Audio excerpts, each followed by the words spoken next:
immensity.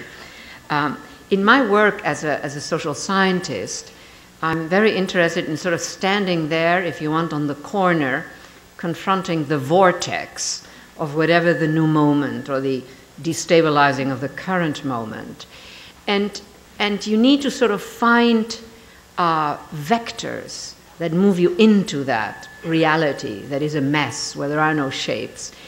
And for a very long time, at the macro level, the United States has been a country that, for me, has heuristic capacities in that it tells a story that is larger than itself. Partly it tells that story because it is extreme.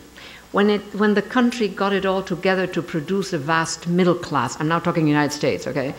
Middle class in the 40s, the 50s, the 60s, into the 70s, it did it on a huge scale. Mass urbanization, etc. And then today that we're dealing with the falling apart of that middle class, the question of inequality, it does it on an extreme way.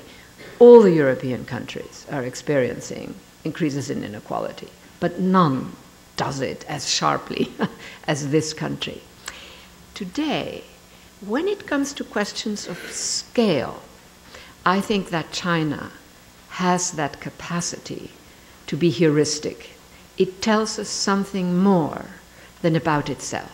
It tells us something about this notion of whatever it is, 8 or 10 cities are going to be 25 million all in one country. Of course, India is another such country, but China is really on another scale, especially of organizational capabilities by the central government.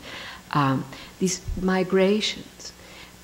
This country has a lot of migrations, but there is no migration, internal movement if you want, that can stop traffic for days.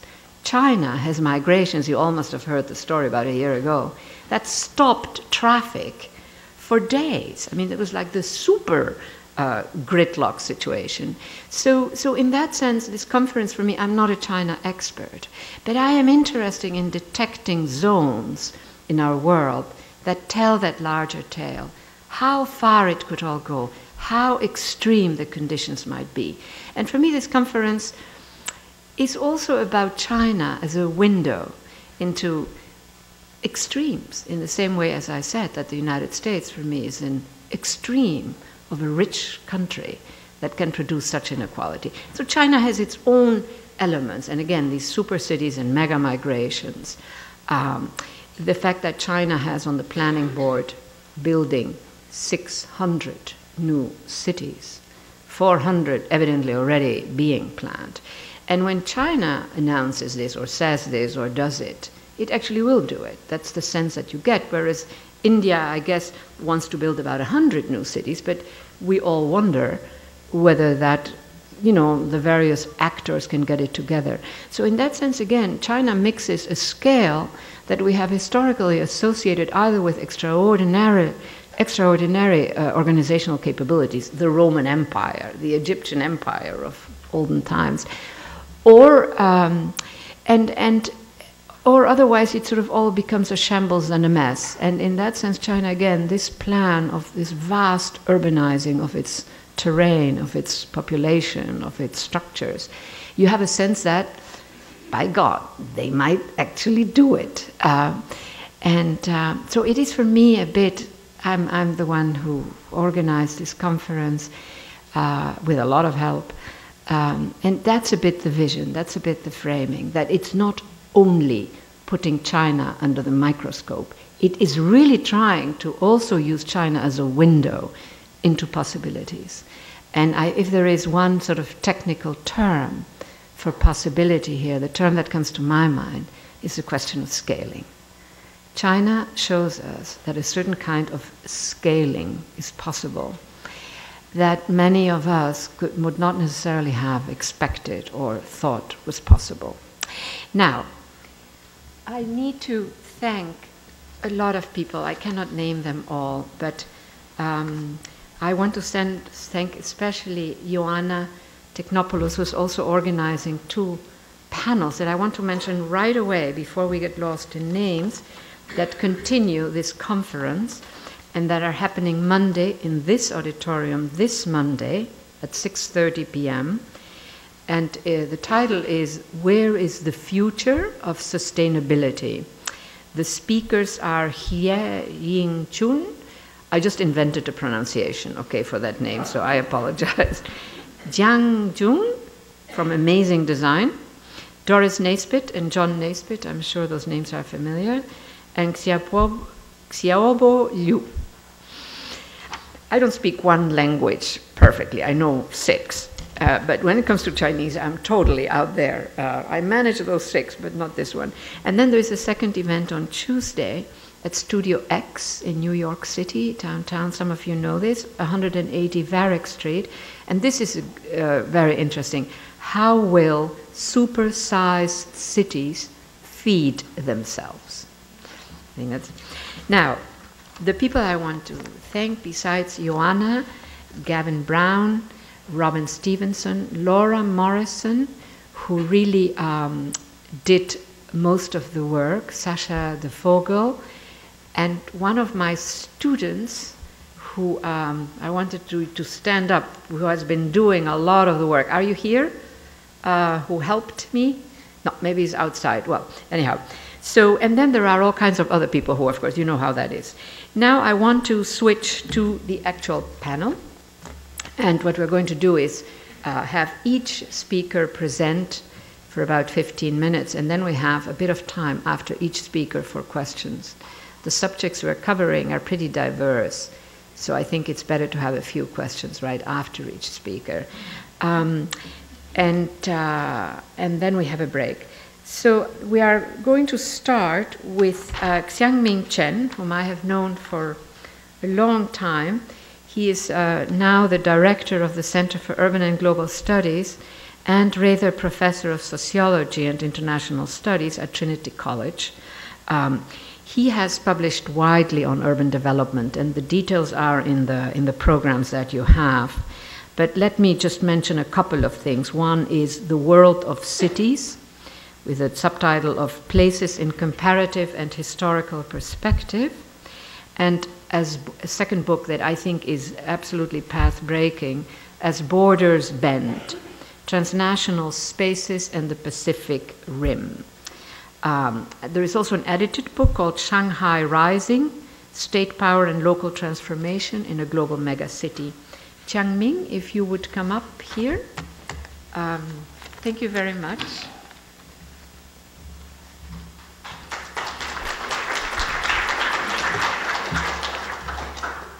Well, good morning.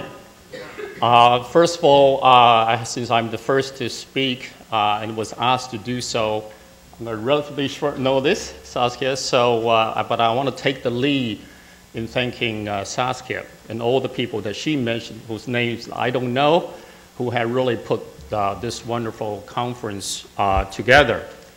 And so for me, I think, I'm making an assumption about most of you in the audience know quite a bit already about the scaling of urbanization in China, but you may or may not know, going beyond scaling, which is the word that I would like to use, is complexity.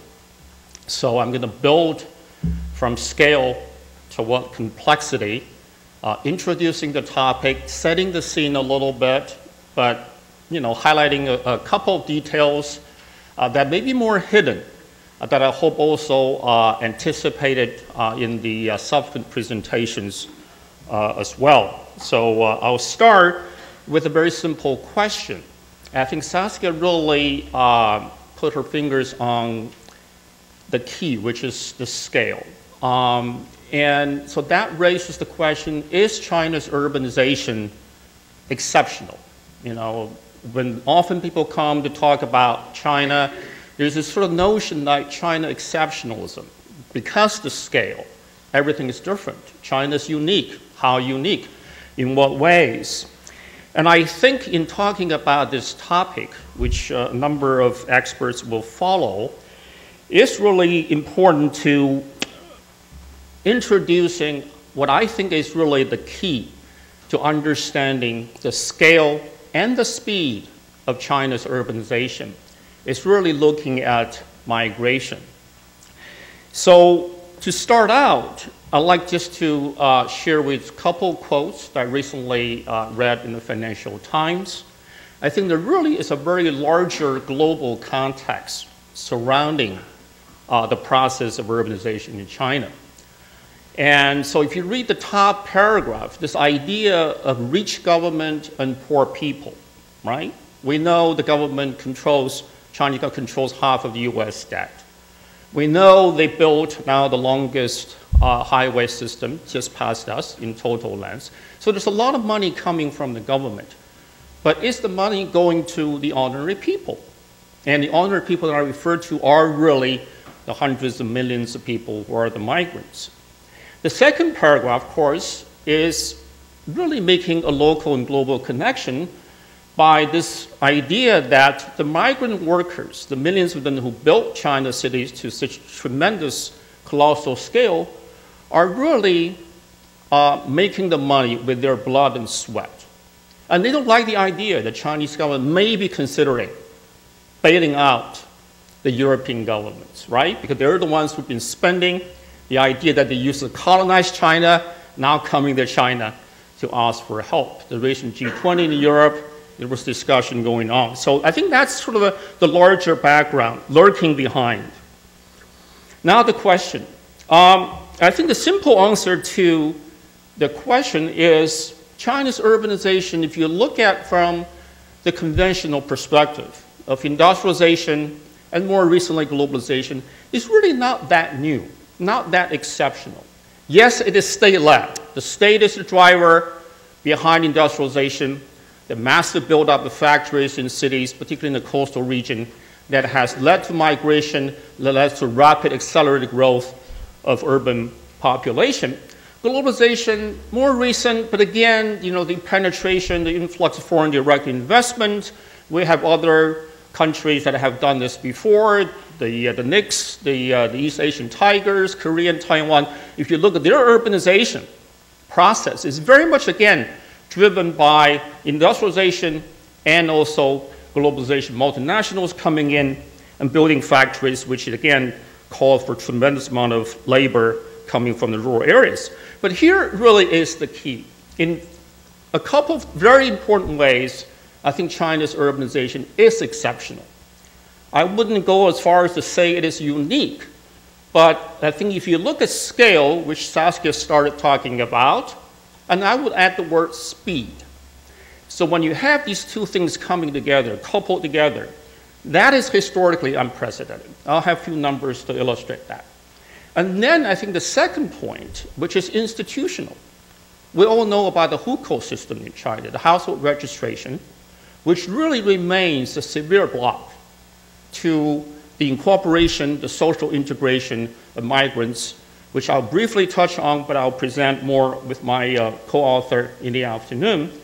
I think finally, perhaps this is much less known to the broader audience here, maybe broader community out there, is the land that the rural peasants still own and have back at home. In other words, that their first home back in the countryside now has become the second home because their first home now is in the cities. But it's that second home, that land, basically keeps them floating between the cities and the countryside. And I'll illustrate that a little bit more a little bit later. And here I want to make a comparison to the global picture. We're all very familiar with the left side. You know, the world passed the historical demographic milestone a couple years ago. Half of the world's population now live in urban areas, exactly 53%. But if you look at China, in fact, China is passing that mark as we speak. The official percent of urban population is 49.68, so it's just 50%. A regional prediction was about 2015, China will cross that. So I think China is there as well. But then if you slightly project the years forward, the world will be, according to the United Nations, 70%, and China will be 65%. But that number actually masks the underreporting of the urban population, because when millions of migrants who are not officially counted into the urban population, And I'll illustrate that a little bit later, you can see. And here's a very simple trend line, again, trying to start it out around the beginning of economic reform, 1980, less than 20%, where it's now just about 50%. This kind of accelerated urbanization measured by percentage of urban population is historically unprecedented. So in that sense, China really has caught up with the world and is beginning to track the trends of urbanization. And here really is probably the most revealing chart about both the size of the rural-urban migration and also the black line showing the urbanization based on the official household registration. So you have the total number in blue bars, and then you have really this gap. Is that hidden, underreported, but gigantic floating migrant population, mostly in large cities, but beginning also to concentrate in second, third-tier cities. And here's an illustrative example, the city of Shanghai, on which I have done most of the work in recent years. If you look at it again, from the beginning of the trend line to where it is now, somewhere between 8 and 9 million people in Shanghai, a city of 23 million people, are migrants, both long-term or short-term. Long meaning 6 months and above, and short-term floating, that's much more hidden and underreported and unreported are 6 months and less. So the official urban statistics really captures the permanent long-term population, including migrants, also including the smaller proportion of the household registered official, legal, local residents in these cities. And here's another illustrative example, the city of Shenzhen, the largest city of the largest number of immigrants of any cities in China that started out around 1980 at the lower left as a special economic zone right borders on Hong Kong. You look at where it is now, it's a gigantic mega city, over 10 million.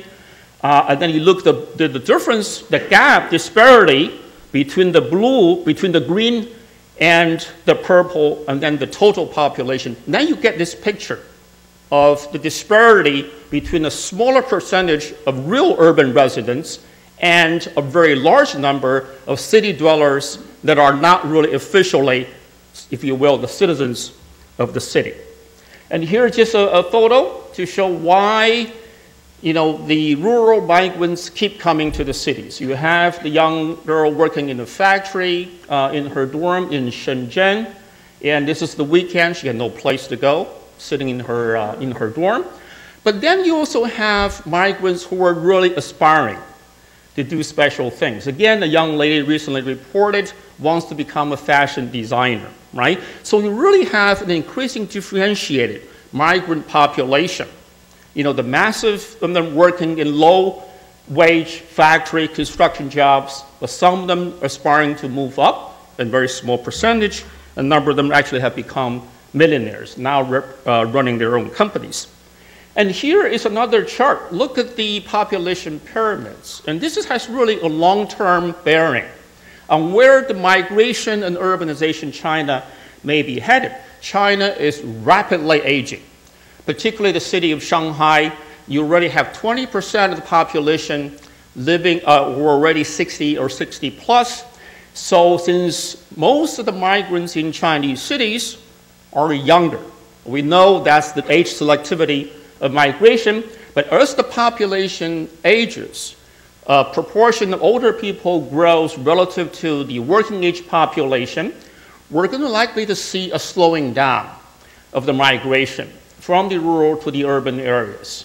So if you look at the description on the right, very soon, in a decade or so, China will face another gigantic challenge of how to deal with the aging population in the cities, and a lot of the old people left behind by their grown children who have migrated into the cities and stay behind in the countryside with very few limited health care and social pensions. And just to reinforce that point, you have these two younger age segments, the purple and the red arrows indicating the gradual decline and the starting points of the decline into 2030, and that's when China expected to be right around about 70% urban. And here is really one of the last two charts that I will show. Why land, rural land, is so critical to understand the unsettled, temporary nature, even for the long-term city dwellers in China. And this is the beginning of the financial crisis, 2009.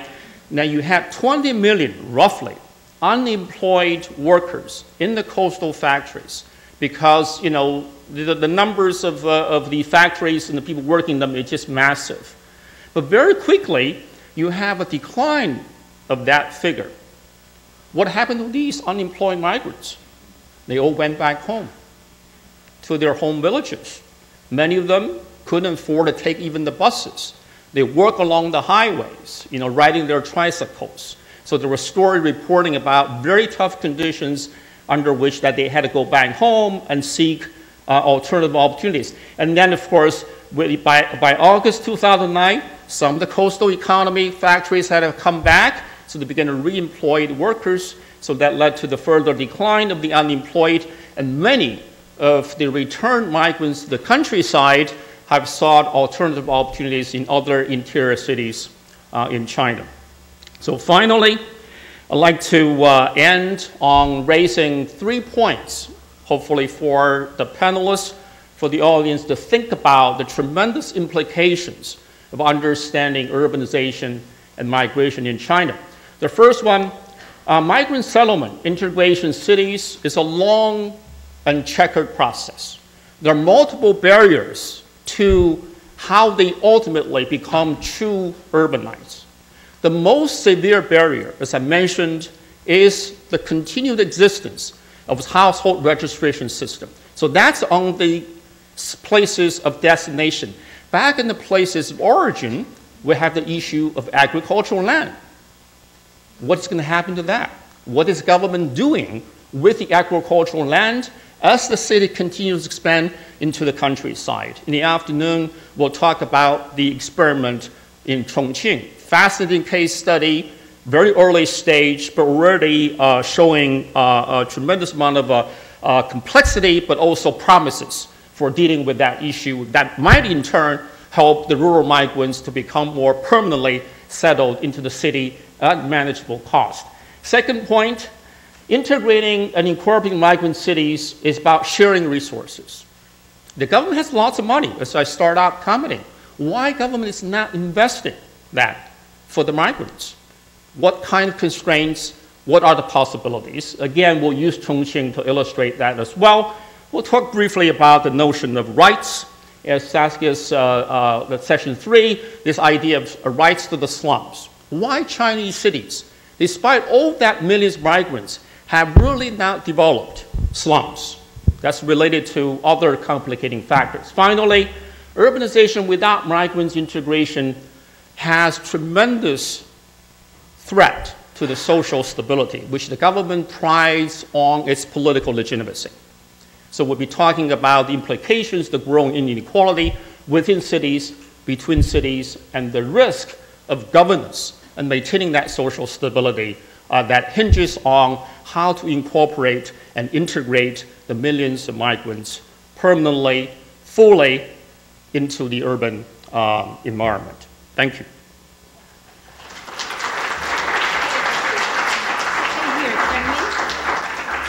Can we have a bit of light? So now we have a bit of time for some questions. This was excellent. But I can't see you. Thank you. Right. Perfect. Anybody? Yes. Yeah, both Professor Sasson and Professor Shan mentioned this scaling and speed as fundamental. But what underlines the speed and the scale? It's the scale of the economic development. And wouldn't you say that that is dependent, I mean, the scale and the speed then would be dependent upon the sustainability of this scale of the economic development? Very much so. You know, I think we already see the slowing down of economic growth from 10, 12% to 8%. We would love to have the 8%. We'll never have the 8%. but I think slowing down to 7-8% already beginning to exasperate the pressure in terms of incorporating and having the work opportunities for the migrants, because maintaining enough new job creations in the cities is critical. And also, I think in some sense that China may be smart thinking about alternative models of development, because as the population ages, you're going to have fewer working age population, and so you can't really continue to rely on the labor-intensive approach to industrialization, and it has to. So upgrading, technological innovation, knowledge economy, all of that will come into play going forward. I was in Guizhou these last 2 summers and visited a rural village, and one of the phenomena that I observed, which you don't deal with, I don't think, at least not so far, is you've been focusing on the coastal cities and the migration from the interior. There seems to be a development of urban areas in the interior and factories that are absorbing labor there, and even factories on the edges of villages. One of the things about Chinese villages I conclude is that you can't talk about Chinese villages and equate them with agriculture these days. You have to think of non-agricultural activities as integral to the village. So you have interior cities that are developing, and you also have industry around villages that potentially will absorb these otherwise coastal migrants. What's your thinking on that? Well, I think you will hear a very rich case in the interior, in the southwestern part of China, of Chongqing, which is a city of 32 million people. I call it the largest city in the world that few people know.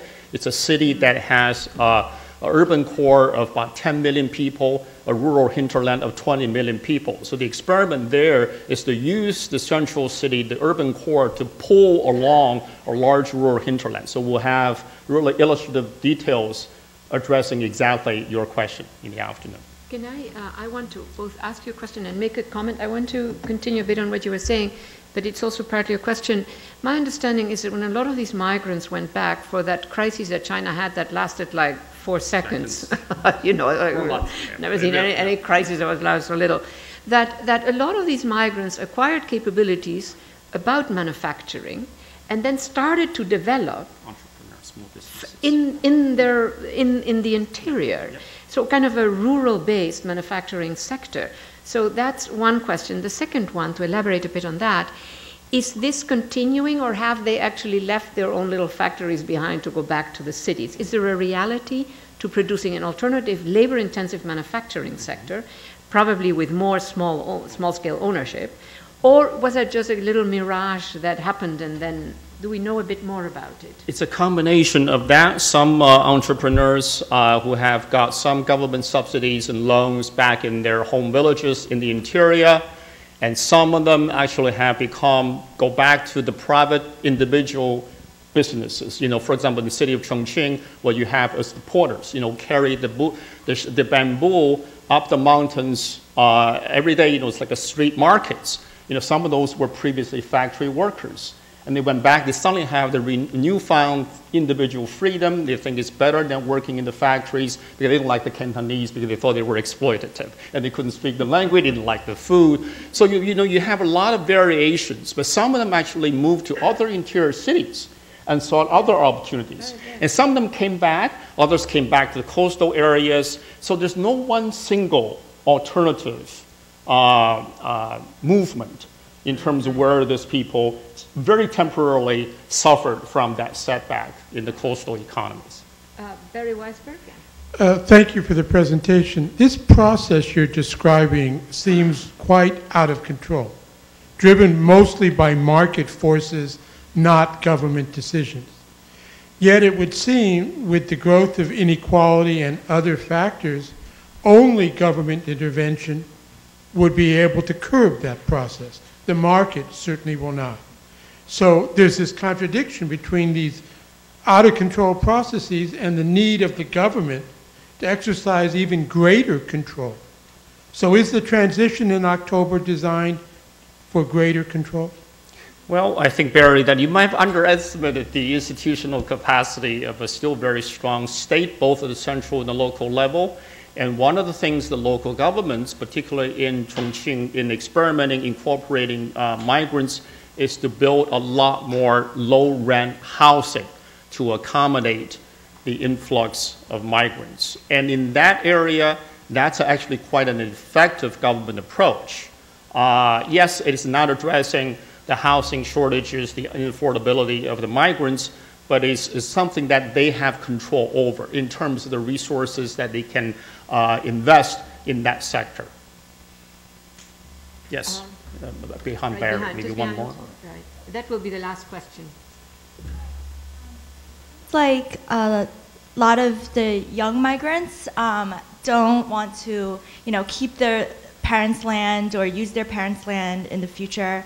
And now I'm reading that farmers can mortgage their land. So I'm wondering if it's temporary that a lot of people have these two homes, rural and city, or whether you see this kind of having these two homes and moving back and forth between them is a really long-term trend or a one generation, two generation thing right now. In the afternoon, I hope people will stay for that. We'll have survey data to illustrate the variations between age groups in responding to if you can't get a household registration in the city, what would they do? Would they go back to the countryside? Would they flow back and forth?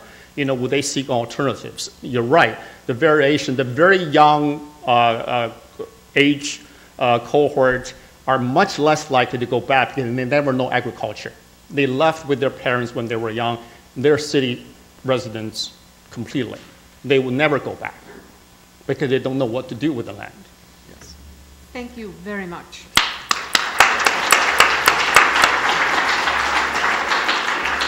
And again, Xianming will return to some of these issues, and if you still have questions, we can also try to do those questions later. And we also have a presentation on Chongqing, which is really quite an extraordinary city. I had a chance to be there and to talk a bit with the planners, etc. Now it's my pleasure to introduce Yao Lu, who is a colleague of mine at the Department of Sociology. And her research focuses on social stratification and demography. She is particularly interested, I'm talking about you, in studying the dynamics and consequences of migration. Your current work examines the consequences of migration for health and well-being for both migrants and people left behind in migration-sending communities in several countries. Thank you very much for the introduction, Saskia. And I also really appreciate the broad perspective Professor Chang just discussed. So in my presentation today, I'm going to tackle a piece of this broad picture, looking at educational inequality at a more micro level. And I don't think I have time to, in the presentation, to talk about labor market inequality, but we can address this issue in the Q&A section. So just a little bit of review of the scale of migration. That internal migration in China, a lot of people, scholars, have suggested is perhaps the largest labor flow in the human history. And most of those labor flows are from the rural part of China to the urban part of China, especially in the coastal areas. And this large migration flow has greatly fueled China's economic boom, providing a large pool of cheap labor to the factories, to the export-oriented factories. But at the same time, as being an economic picture, those migration, internal migration, is also a picture of inequality making. And people have suggested that this internal migration has actually made rural and urban inequality in China more evident and more prominent, because rather than being segregated in different localities, those two groups of Chinese people are integrating, quote unquote, into a few of the, or increasingly more of China's largest cities. So the scale of migration, there are some statistics, raised multifold over the past few decades, from 34 million in the 90s, all the way to about 220 million in the 2010, based on the most recent census. But as I said, it's also a process of inequality because of this China household registration, or the hukou system. And this is the system that actually separates Chinese, rural Chinese and urban Chinese into two kinds of citizenship. And this hukou book actually determines the life chances of a Chinese person, especially for a rural origin person, because it is directly linked to a lot of the rights and privileges that a person can receive, such as in, social benefits and other employment opportunities. And one of the parallel people draw with respect to internal migration in China is between undocumented immigrants to a lot of the industrialized societies. Because of this internal passport system that really restrict their access to a lot of the social benefits and the privileges. And what I want to talk about is one of probably the most prominent social issue in China related to migration is the education of their children.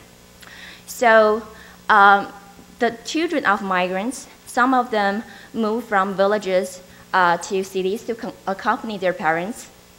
And some of them were actually born and grew up in those cities over the years. But they are never the true citizen of urban China, precisely because they lack the local household registration. And without a local household registration, no matter how long the migrant worker or the child stay in the city, they will not have a lot of open access to a wide variety of resources and services. And education is especially a pressing issue because the total number of migrant children in China now is estimated to be somewhere between 20 million to 30 million children. That's about 10% of all Chinese children under the age of 18. And one recent news made national and international news happened just over the summer in August, where a few weeks before the start of the school year in September, 24 schools specifically designed for migrant children were closed and shut down. And the reason for the local authorities to do this is that because they don't meet the safety standard or the sanitation, basic sanitation standard. And the local authorities have promised that they will relocate all of those displaced children into other local schools, especially the public schools. But they deliberately set the standard for replacement so high that a lot of those migrant children currently are still out of school, and some of them had to return to their sending villages to attend school and separating from their parents. So this puts the spotlight on the educational issue of Chinese migrant children. And this is not what people really would expect, because things should have been changed very substantially since the mid-1990s. Before 1996, migrant children were not allowed to attend local public schools in China. But in 1996, the government launched a series of policies mandating local governments to provide education, free, compulsory education to migrant children. However, in reality, migrant children and their families are constantly experiencing difficulties in having access to good quality public education in urban China, and they often have to pay temporary enrollment fees that are not required for local children, and those fees could sum up to at least a few months of the migrant family's salary. And what's more is, in addition to paying those money, they will have to provide a total of 5 certificates in order to enroll their children to the local public schools as other urban children. And those certificates include, for example, their original household registration and their temporary resident permit, their employment permit, their residence permit, like providing evidence that they have a place to stay, regular place to stay in the city, and most interestingly, a certificate stating that there is no other guardians in their home origin, in the villages, who could take care of them. So that means in order to get all of those 5 certificates, it's pretty difficult. And in fact, a lot of migrants are not able to provide those certificates or to provide a large lump sum of those temporary enrollment fees. So what some parents, some migrant parents would do is to send their children to migrant schools. And those migrant schools are quite unique in China. They were small-scale private schools developed, built by migrant workers, specifically catering to the children of migrant workers.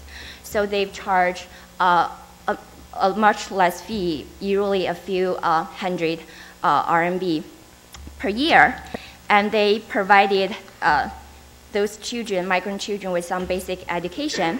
But on the other hand, the existence of those migrant schools is pretty precarious. Some of them do not meet the minimum standard of the local educational official authorities, like the poor facilities. Most of those schools actually use abandoned factories or warehouse to be their classrooms. And they also have overcrowded classrooms and the lack of qualified teachers. So up to now, in a lot of the Chinese cities, especially in large-scale cities that attract a large number of migrant workers, still 1/3 to 1/2 of all migrant children are attending those substandard informal migrant schools rather than going to the public schools, which was mandated by the central government starting in 1996. And the local government and local public schools are hesitant to fully embrace those migrant children for several reasons. And one reason is financial, that because the local educational budget after decentralization is largely based on the number of local children who have local household registration, urban registration.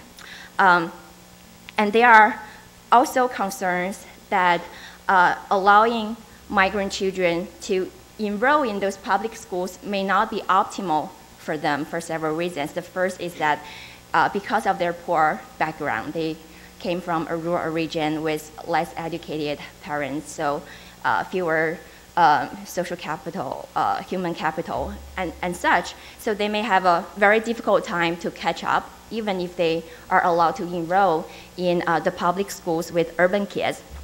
And another reason that of concern for local educational officials are that when those rural children attend the same schools as urban, more privileged kids, they may constantly experience prejudices and also unequal treatment, and there may be conflict between the two groups of children in those urban public schools, and that could have a negative impact on their development overall.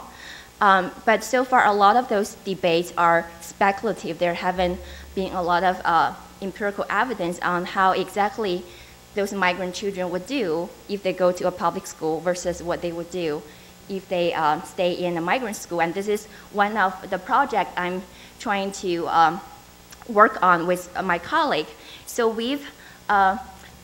one of my colleagues collected a panel study of development of migrant children in Beijing during 2006 and 2007.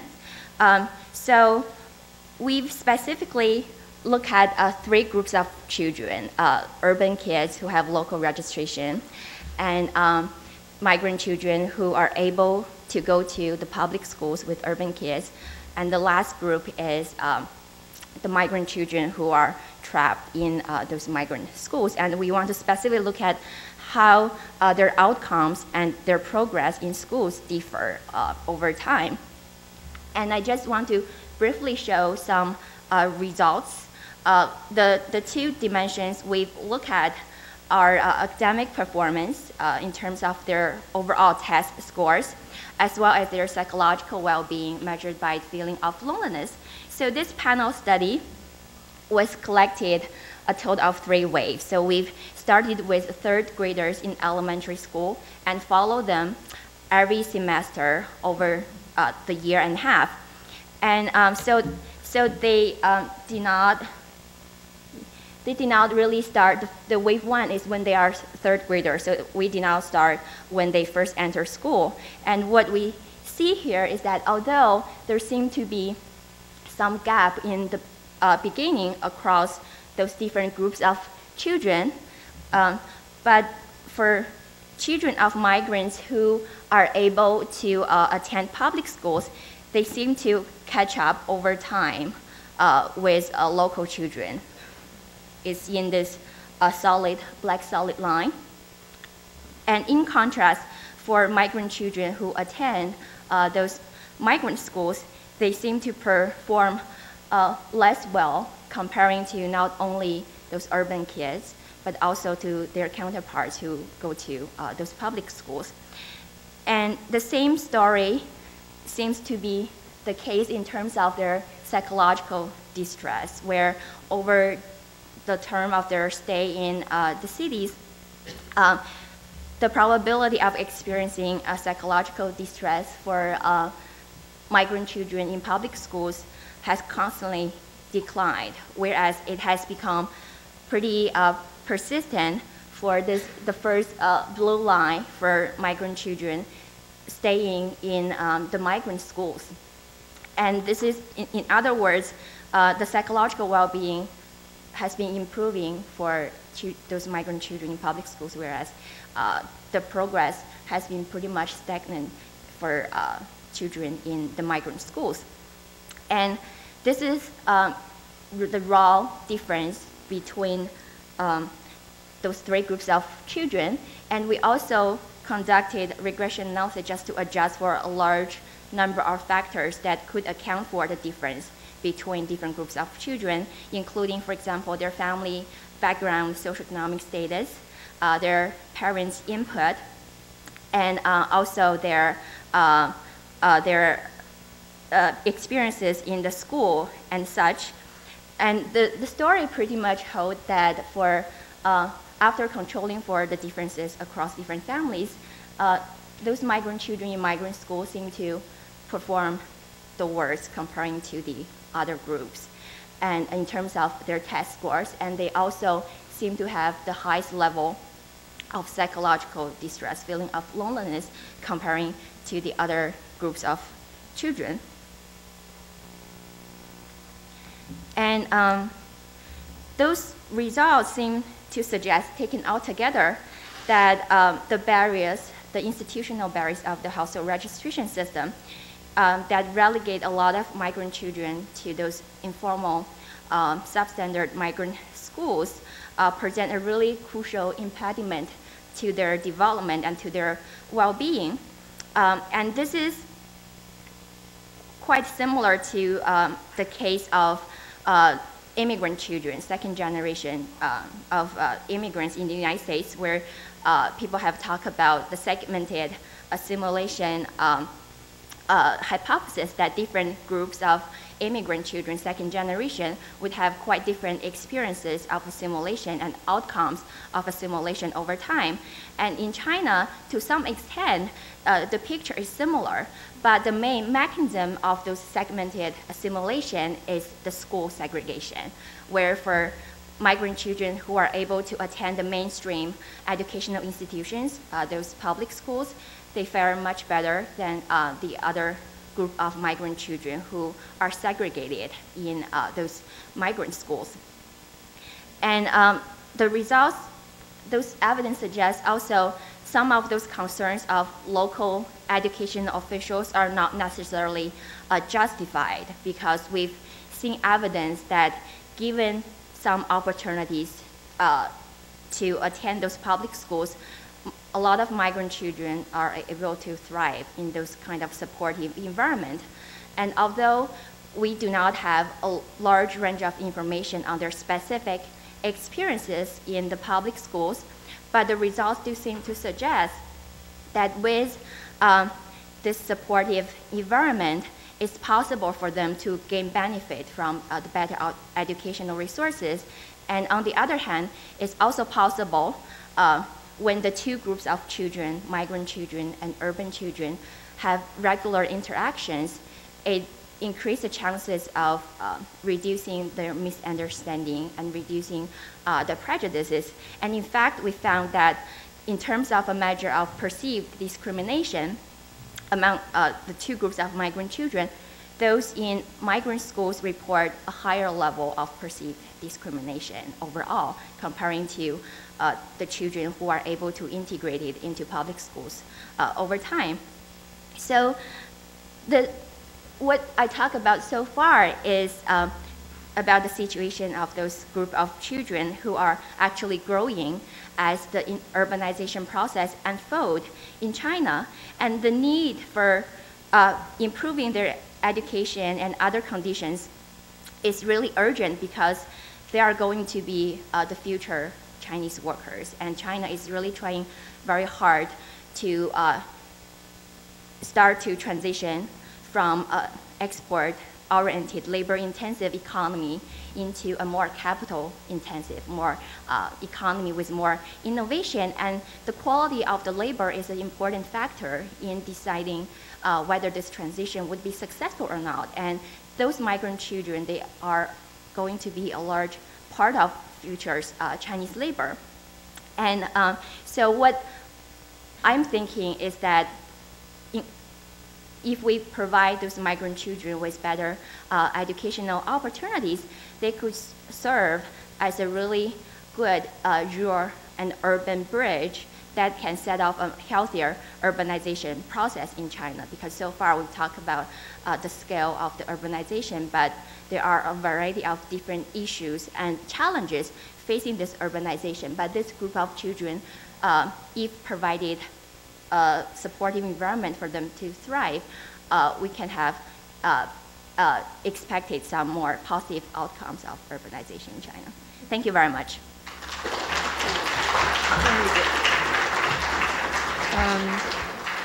Questions? Yes, question here. Microphone here, and if there is a second one, we can, okay. And then two others here. Thank you.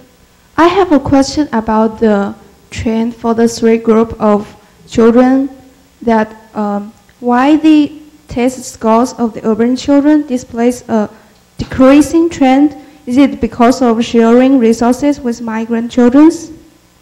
If it is the reason, then can it be, the local resident will be resistant to share the resources with the migrants? Thank you. We don't have enough evidence to say definitively what would be the answer for that, but we have explored this slightly declining trend, and it could be that because of the third grade and fourth grade in Chinese elementary school is a very critical stage. Basically, you would learn more complicated stuff afterwards, so that explains why there's a declining in test scores in general across those different groups of children. And it's very interesting that before I started this project, I thought the same way, that probably urban children and urban parents and urban teachers would be very resistant to those migrant children. But I had the chance to talk to some school teachers and some parents. It seems like over time, their attitudes toward migrants and toward their children have really changed. And especially for school teachers, they actually like migrant children, sometimes even more than urban children, because those migrant children really listen to them, are, comparatively speaking, are more disciplined than the urban children who are the only child after the one-child policy and who were really spoiled. So those attitudes are changing. Yes, there's another question there. I have a question that you try to suggest that it's the school that helps these migrant children that have improved their grade better in the school, but I felt that maybe because at this stage, the percentage of these migrant kids can go to the urban school is so limited, and the parents, their family background may be better because their parents have the 5 certificate. So they actually, the parents can provide better family environment to these kids and try to help them better deal with their homework, their exam. So it's not necessarily the urban schools that help these children, but instead they already has a better off family background compared to other kids whose parents have worse job, maybe vegetable vendors, or who do not have time to work with their children. So. Right. I mean, this is a valid question, of course, and the graphs I show you are unadjusted, meaning that they are the raw scores over across 3 waves of our data. But regression results, we have thought about that. It could be that different groups of migrant children enter different schools because of different background, or because their parents put a greater emphasis on their education. So what we've tried to do is to adjust for those possibilities. So in the regression analysis, we included measures of their family background, how much money they have, basically whether they are able to pay those lump sum of fees, and their parents' educational aspirations, so how much education they want their kids to have eventually. And so what we did in the regression is to match different groups of migrant children who are similar on those characteristics in terms of family background, and then compare again their outcome, educational outcome, and psychological outcome. So I know I cannot say for sure that we've successfully adjust for all of those differences, but from the results, even after adjusting for those differences, there still seems to be really a gap between migrant school children and the other 2 groups of children. And the results, by no means, I do not doubt the existence of migrant children, because I think they are very important, and they have provided some important basic education to migrant children. However, I think in the long term, the best solution, the optimal solution, is to incorporate those migrant children into local schools. This is actually a win-win situation because it helps improve this underprivileged group of children. And on the other hand, because of the one-child policy, the fertility rate in cities in China across the board is declining. So a lot of urban schools, they have face a time where they have a shortage of students. So some of them would have to be combined, and some of them have to be closed down just because they don't have enough students. So if they break the barrier and allow migrant children to really enter those urban public schools, I think it would be beneficial to both the local and to the migrant. I imagine that you've made a comparison of segregation in the United States of and what you've been talking about now. Is there a similarity? I would imagine there is, and you made some kind of a comparison which would be helpful? We've made some comparison. I think for the United States, a lot of the variation explaining those segmented assimilation process or outcome lie in different family resources, especially in terms of social capital and in terms of the aspiration of parents for their children. And whereas in China, it seems to be more institutional, meaning that this kind of school segregation just shut out a group of migrant children from the mainstream educational institution is the main explanation, because in the United States here, education for immigrants, second generation, or immigrant children, regardless of their legal status, is not a problem in terms of access, although the quality of school does vary. But in China, the access is quite problematic. Some of them just will not be able to afford or will not have those certificates to enroll their children. I saw a couple of other questions here. Can you pass her the mic? And some question, I think this will be the last one. I know there are others. You can maybe ask her during the pulse at some point. Yes. I have two questions about the panel study. The first question is that, in addition to the comparison between the migrant school and the public formal school, is there a comparison between the migrant children and the children left behind in the villages? Mm-hmm. In other words, is it a good idea to bring your children with you when you migrate to cities? And the second question is that, what are the incentives behind the choice between the migrant school and the formal school? Is it on the demand side or is it on the supply side? Because I'm curious about the location of the migrants. Maybe they're less in the proximity to the public school, so they have to choose, or is it just because the availability of the schools, of the public school? Right, so yes, I think you are right. There is actually another group of children of migrants who are not accompanying their parents into the cities. They are simply left behind, they stay behind in rural villages taken care of by relatives or grandparents. And in this study, we do not have data in rural part of China.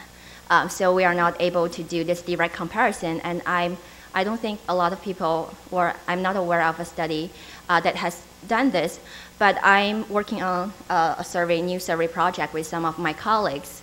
And we are trying to actually get a national sample of all children so that we are able to compare migrant children and children left behind between those two groups, and between them and the urban children or rural children. So in that way, we can do a multi-way comparison that would probably address your question. But they seem to face different problem, right? For migrant children, they stay with their parents, but they experience limited access to social services, whereas for children left behind, well, they can go to local rural schools with no problem, but those rural schools are on average of lower quality, and they also suffer from family separation, child-parent separation that could also be detrimental to their development. And your second question is about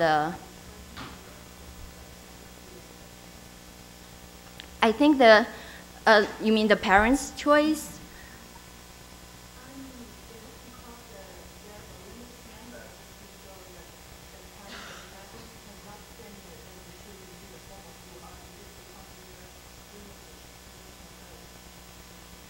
I think there are a variety of reasons, and financial could be one. And the other one is whether they are able or to get those all 5 certificates in order to enroll their children. If they are employed by an employer, it's easy to get the employment certificate, for example. But if they are self-employed, if they they open and work in a sweatshop, something like this, they may have a difficult time in getting those certificates, and that is a wide range of reasons for choosing one type of school over the other. Thank you very much.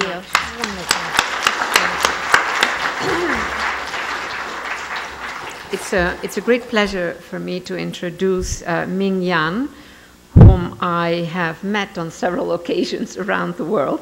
She's a professor at the Institute of Sociology and the Center for Social Policy Studies at the Chinese Academy of the Social Sciences in Beijing. She has written a book which really deals with how to think sociology in China, sociology in the United States. Very interesting book, very highly got several awards and prizes. Her recent research has been on the impact of urban redevelopment on communities, housing issues, restructuring of urban neighborhood organizations, and rural to urban migrants and social provision in China. That should keep you busy. Well, thank you, Professor Saskia Sassen, for giving me this opportunity to make the speech. My topic's on migrant workers and the social provision in China. So I'm affiliated with the Social Policy Research Center at the Chinese Academy of Social Sciences. So my speech will be from a policy perspective. The Chinese migrant worker, how do I turn the page? I mean the slide? Here, this? Sorry. Oh, I can't see it. Yeah. Okay, thanks. So dark. The Chinese migrant worker is a phenomenal issue. First, it is for its vast number, as several of the previous speakers said.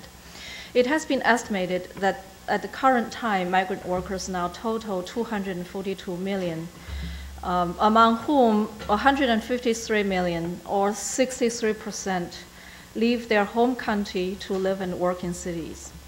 Adding their families, they would constitute approximately half of China's entire population. Second, it is for its distinctive nature. Indeed, migration is a worldwide natural outcome of the industrialization and urbanization process. And along with it are many accompanying labor and social issues. Nevertheless, Chinese migration is marked with the so-called Chinese characteristics, as an expression used in the official rhetoric when describing China's development.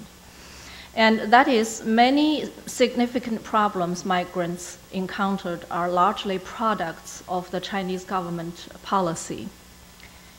The root of the problem that migrants face now is the what we call the urban-rural dual structure, and also the consequent pro-urban social policy that is the root of the problem. As some of you know, migrant worker is a term used in English for the convenience of understanding. In Chinese discourse, there are two main terms representing a more nuanced nature of the issue. So one is floating population, or 流动人口, and the second is peasant worker, or 农民工. So the two terms really capture the nature of the issue. One is that they are floating. The floating population resembles birds of passage or pendulum swinging back and forth between home village and the city. And then most of the floating population, or most of the migrant workers, are also peasants in origin. They work in cities or towns in non-agricultural activities, yet officially categorized as peasants based on the household registration system, as some of the previous speakers said. Some of them are likely to have come originally from peasant background. Others might have been born and raised in the city. And just like most urbanites, have no clue at all about agricultural work skills. Yet they bear the peasant label as long as they are offspring of peasants. The Chinese household registration system, known as hukou, can be traced as far back as hundreds of years. Yet its reinvention in the 1950s was directly related to the measures and policies taken up during the planned economy era. In order to speed up industrial development, the Chinese government implemented policies to increase capital accumulation from agriculture via control of grain production and distribution, and adoption of a strict household registration policy, which led to the elimination of migration from the rural areas to cities. So those decades witnessed industrialization without urbanization. In cities, urbanites were guaranteed with employment, labor-related benefits, and social provision in the areas of housing, medical care, and education. In rural areas, land served as the source of livelihoods and family as the provider of basic protection, which was further supplemented by collective welfare and mutual aid. This gave rise to a gradual urban-rural divide, and hence a social provision system divided along urban-rural lines. During the post-reform era, even though the workplace-based state provision in the urban areas deteriorated in the process of marketization and privatization, urban residents have continued to enjoy the advantages derived from the pro-urban policy.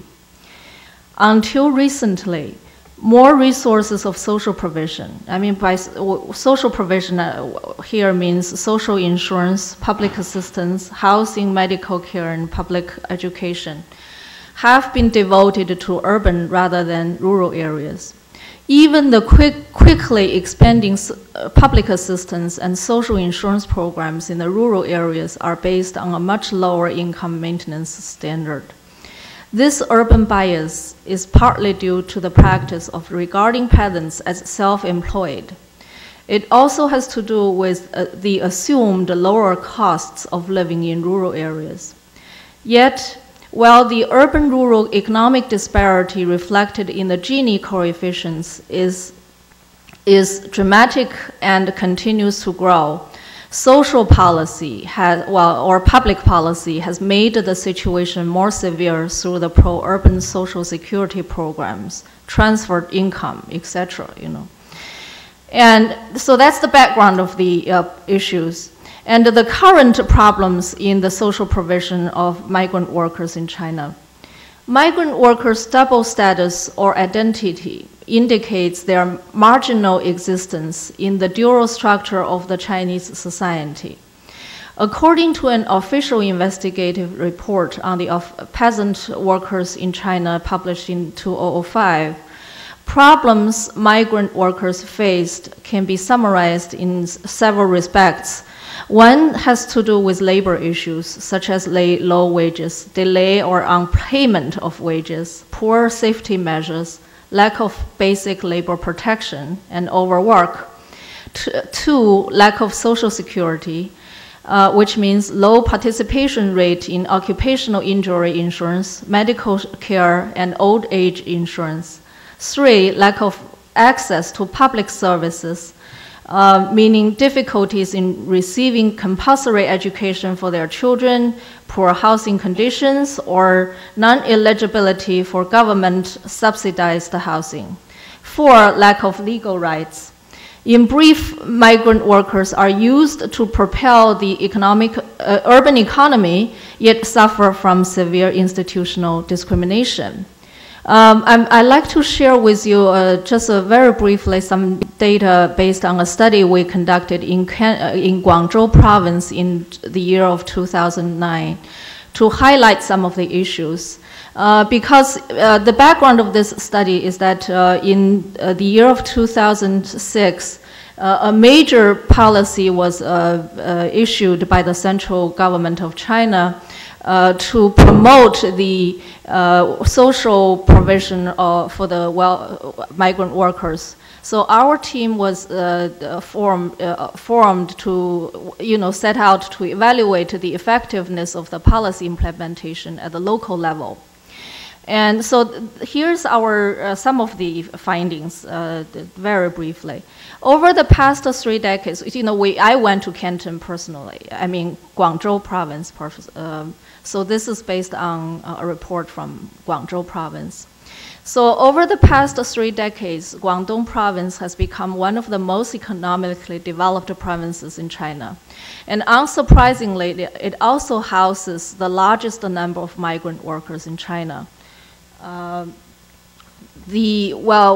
26 million migrant workers, or 1/8 of the entire migrant population in China.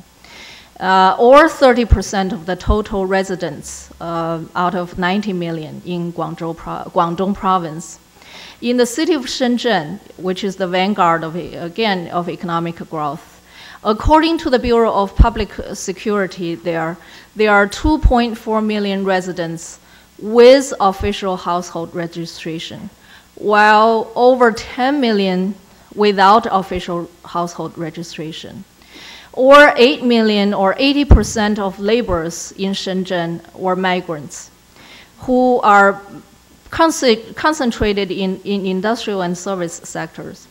These numbers, in some sense, remind us South Africa under apartheid, where the overwhelmingly population majority are treated as minority in terms of power.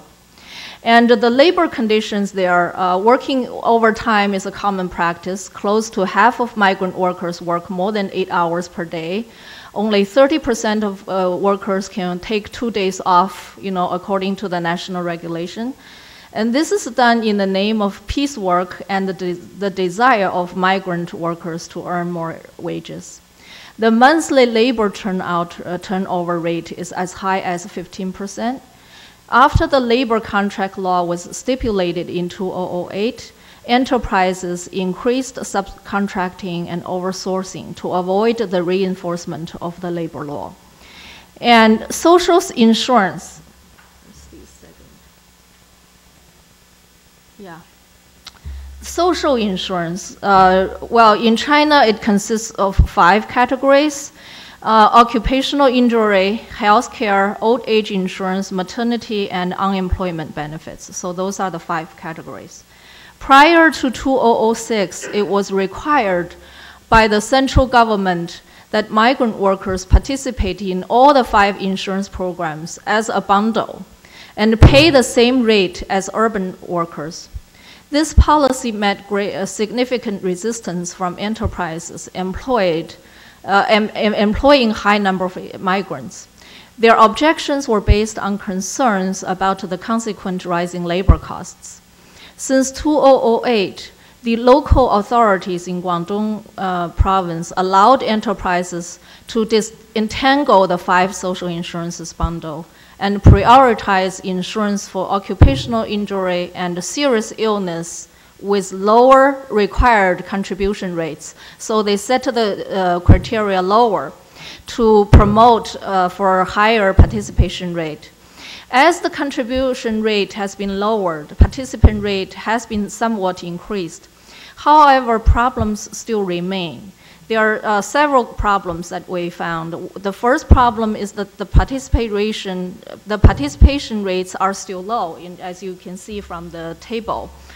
And the second problem is that the medical insurance for serious illness is limited to current employees.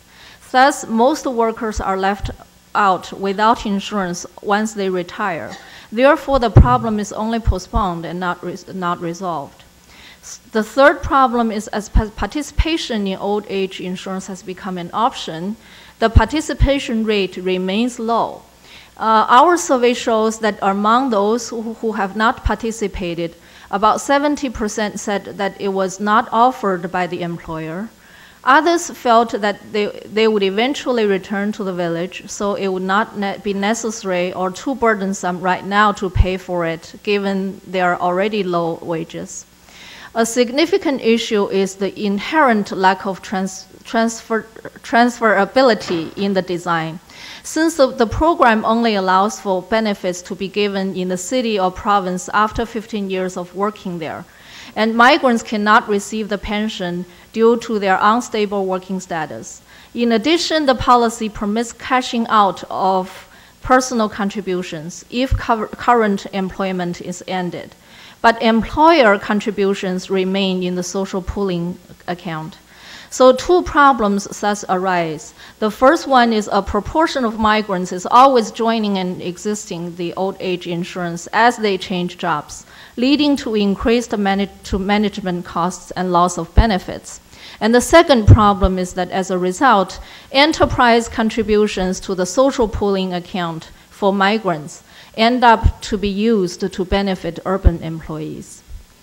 And education of migrant children is another area, but because the previous speaker has already given a more detailed information on that, I'll just be very brief. The central government demands that migrant children are entitled to receive compulsory education, and the responsibility must be taken up by the local government. However, the reality shows that the majority of migrant children stay and go to school in their hometown, living separately from their father or parents. For the small number of children who go to school in the city where their father or parent work, most of them have to pay a high fee to gain access to the local public school, or pay a high tuition to be enrolled in the non-government schools with lower standard of facilities and qualifications of teachers. Our survey showed only 2.8% of the migrant children attended public schools without having to pay an enrollment fee. One of the reasons is that local authorities, well, the time is up? Begin to wind down. Okay, sorry. One of the reasons that the local authorities in Guangdong set criteria of admission for migrant children into public school, which may include the parents must have formal employment and be enrolled in the social insurance programs or have business license, thus excluding the vast number of those working in the informal sector. As said earlier, for all these institutional discrimination, hukou is the root problem. In recent years, various attempts have been made by provincial governments to gradually allow migrant workers to gain the official household registration in the city of their work. Different experiments have been made, but in Guangdong province, this was a scheme for the so-called outstanding migrant workers to be given hukou. So in reality, the standards are set so high that only the few exceptionally highly educated, highly skilled people could possibly qualify. A joke was circulated that to obtain a hukou in Guangzhou is far more difficult than getting a green card in Canada. We did a small exercise. For example, in the year of 2008, 5,053 outstanding migrants were luckily given hukou in Guangdong. Taking this speed of admission, the 26 million migrant workers there would take 5,186 years, 5 months, and 15 days to obtain hukou. So in conclusion, China over time has evolved into a distinctive urban-rural dual structure of which the city has been given for more resources than rural areas in all respects. Nevertheless, migrants have taken painstaking efforts trying to break through the severe institutional barriers and seeking better life chances in the city. They have been the ones who have made the most significant contributions to China's impressive economic growth and prosperous cities. Like the American poet Allen Ginsberg put in his howl, they broke their backs lifting Moloch to heaven. In the poem, Moloch represents the city. So to paraphrase Ginsberg, we can say that migrant workers broke their backs lifting the city to heaven in China. Although the government policies toward migration have been gradually changed from tight control to tolerance to accommodation, they are far behind in recognizing the citizenship rights of the migrant workers. This can no longer hold as the second and third generations of migrant workers have emerged with wider scope, higher expectation for social integration, and urgent demand for more equal rights to the city. It needs to be realized that any delay in policy response would generate social costs, which could be high at times. Just a footnote here. During our study in a sub-district in the city of Shenzhen, we learned that for crime control purpose, the police in the public security office there were 6 times of its normal number, compared with other districts. In the United States, we cannot be more familiar with the profound, lasting consequences of racial discrimination on society. So to prevent that from happening in China, we must take early rather than delayed action. For this, there need effective channels to have the voices of migrant workers heard. So that's the thing to do first and foremost. Thank you. Thank you very much.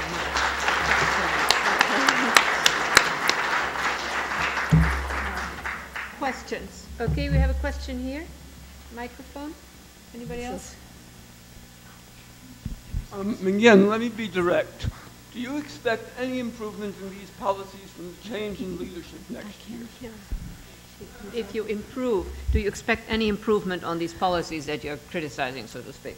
It's a very hard question. I can criticize, but there's really nothing I can do. And I have no clue how to begin because there's so many, it's full of dilemma. It's full of dilemma because the enterprise people. I mean, if we interviewed heads, owners of different enterprises. Some were pro for this. Some support the social insurance programs. Others were against them, and they were full of dilemmas there. And migrant workers themselves. Some want to to participate in the social insurance program. Others opposed to it for their, very good reasons. So it's very hard to set policy to make everybody happy. But I mean, the fundamental approach is a reflection on China's development, the whole approach to development, not so much focused on this one-dimensional GDP growth, and broaden the benefits for its people, especially for migrant workers. Question here? Right here. Hi, thank you for your speech. I'm just wondering, because from my observation of the mainstream media in China, like from the financial crisis, global financial crisis on, there is a trend in communication that maybe the government is encouraging people from relocate themselves to second-tier cities instead of first-tier cities, especially for those first-tier residents or those people who have not been migrant workers, but they receive education in first-tier cities, they receive education in Beijing, Shanghai, Guangdong, and they were encouraged to relocate themselves in second-tier cities. And is there any research? I'm just wondering if there is any research on this trend, or it is only kind of like policy suggestion? Yeah, there are all kinds of research, I guess, all kinds of policy suggestions, and all these movements are going to different directions. And also, see, I guess we're seeing this. We should not see this as a one picture or a whole picture because it's so many elements in it, and also there's a competition between the municipal governments, and there's a tension between the central government and the many local governments. Can I pursue that question a bit? I mean, if we were talking about this country, we would say there might be a lot of policy, a lot of that, but one massive paralyzing factor is our legislature, our government. Is that at all the case in this extraordinarily capable state that is the Chinese state? Is the state itself the main obstacle, or are the obstacles, woven into? Yeah. Well, I don't know whether I can answer the question right now, but I think it's everything. It's all it. I mean, the state is still very strong from an outsider's perspective, but it's full of tensions as well. Yeah, exactly. We have a talk this afternoon, like Sue, who examines the state at multiple different levels, and that's in fact a very important issue, these tensions. But there's one final question here. Can we get a mic there? And then the next panel will follow right away after this. Thank you. You mentioned parallels with racism in this country. Can you speak to cultural prejudices against the peasant? Are they similar?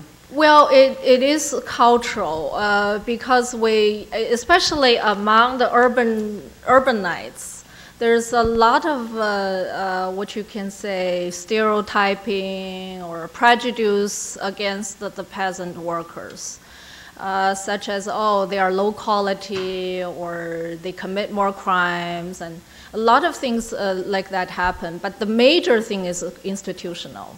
Yes. Thank you very, very much. Wonderful.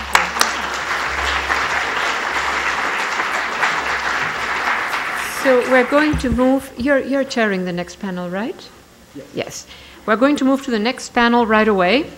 And the chair of that panel is Vishaan Chakrabarti, who is a professor, the Holiday Professor of Real Estate and the Director of the Center for Urban Real Estate here at the school.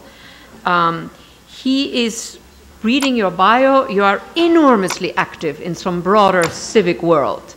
A fellow, a trustee of many organizations. Can I invite you to introduce your speakers?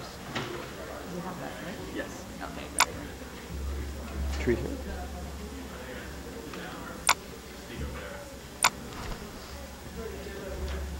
Do you think?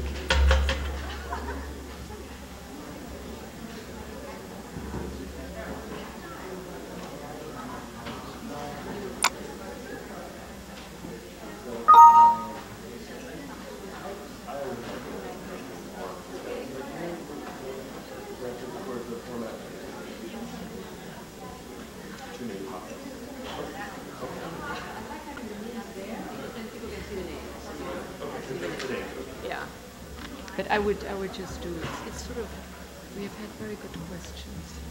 Yes, right. Okay.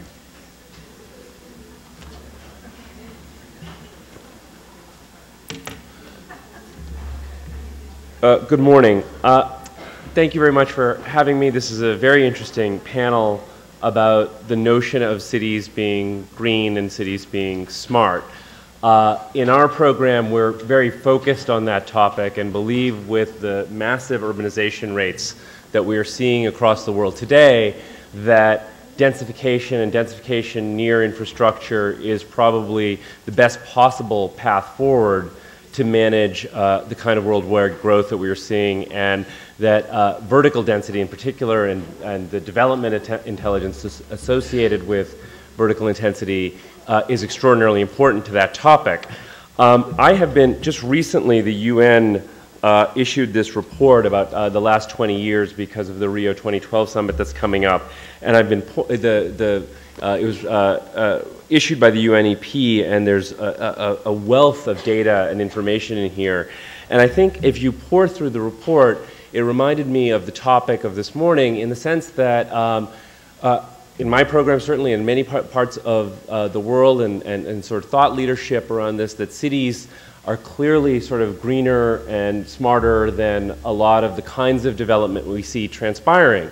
But at the same time, as you look at the data is not dispositive about that, in the sense that as we've seen massive urbanization, we've also seen, and the report talks to this, in that same 20-year period, a very significant loss of biodiversity, a very significant increase in carbon emissions, and much of that concentrated in these cities. So you get into this game of, well, the per capita carbon emission is certainly lower in a sort of dense vertical city. That's certainly true of New York versus the rest of the country. But still, what does that mean overall? And is it truly greener or smarter? And I think no one better could address this than the group of speakers we have with some very diverse backgrounds. And so I'm going to jump straight into the first presentation to try to tackle that question of whether these cities are indeed greener, are indeed smarter. Xufei Ren is Assistant Professor of Sociology and Global Urban Studies at Michigan State University. She is the author of the new book, Building Globalization, Transnational Architectural Production in Urban China, 2011. Her work focuses on urbanization, development, governance, architecture, and the built environment. She is currently a fellow at the Woodrow Wilson International Center for Scholars in Washington, D.C., working on a comparative project on urban governance in China and India. Professor Ren. Thank you. Thank you.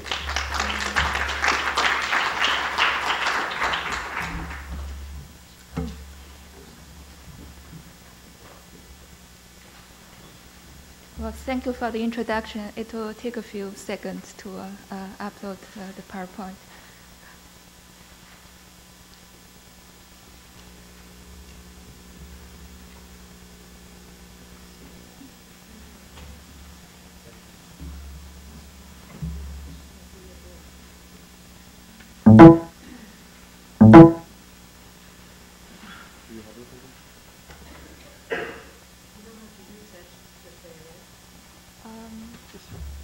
Oh, this one?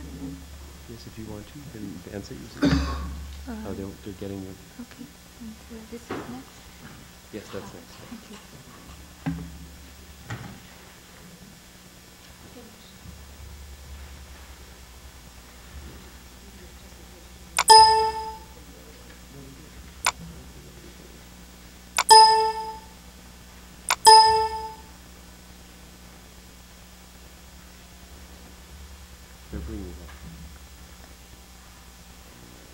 There we go. Apologies for the delay. Okay, so again, thank you very much for coming. So my talk today discusses some of the recent trends in environmental policies, but also green building and design practices in Chinese cities.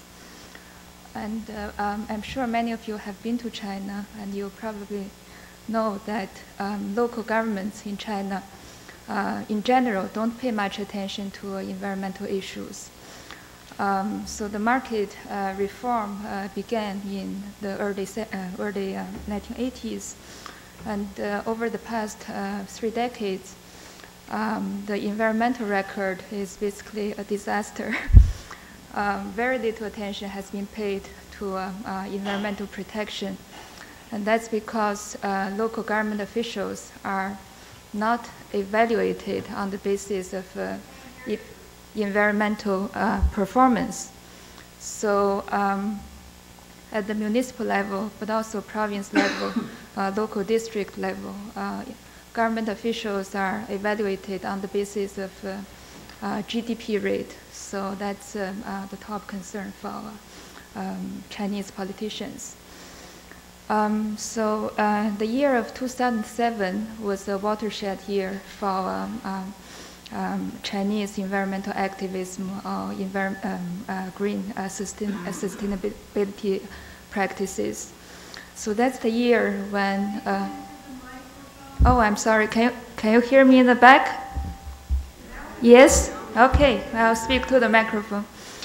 So in the year of 2007, a number of very high-profile environmental legislations took place.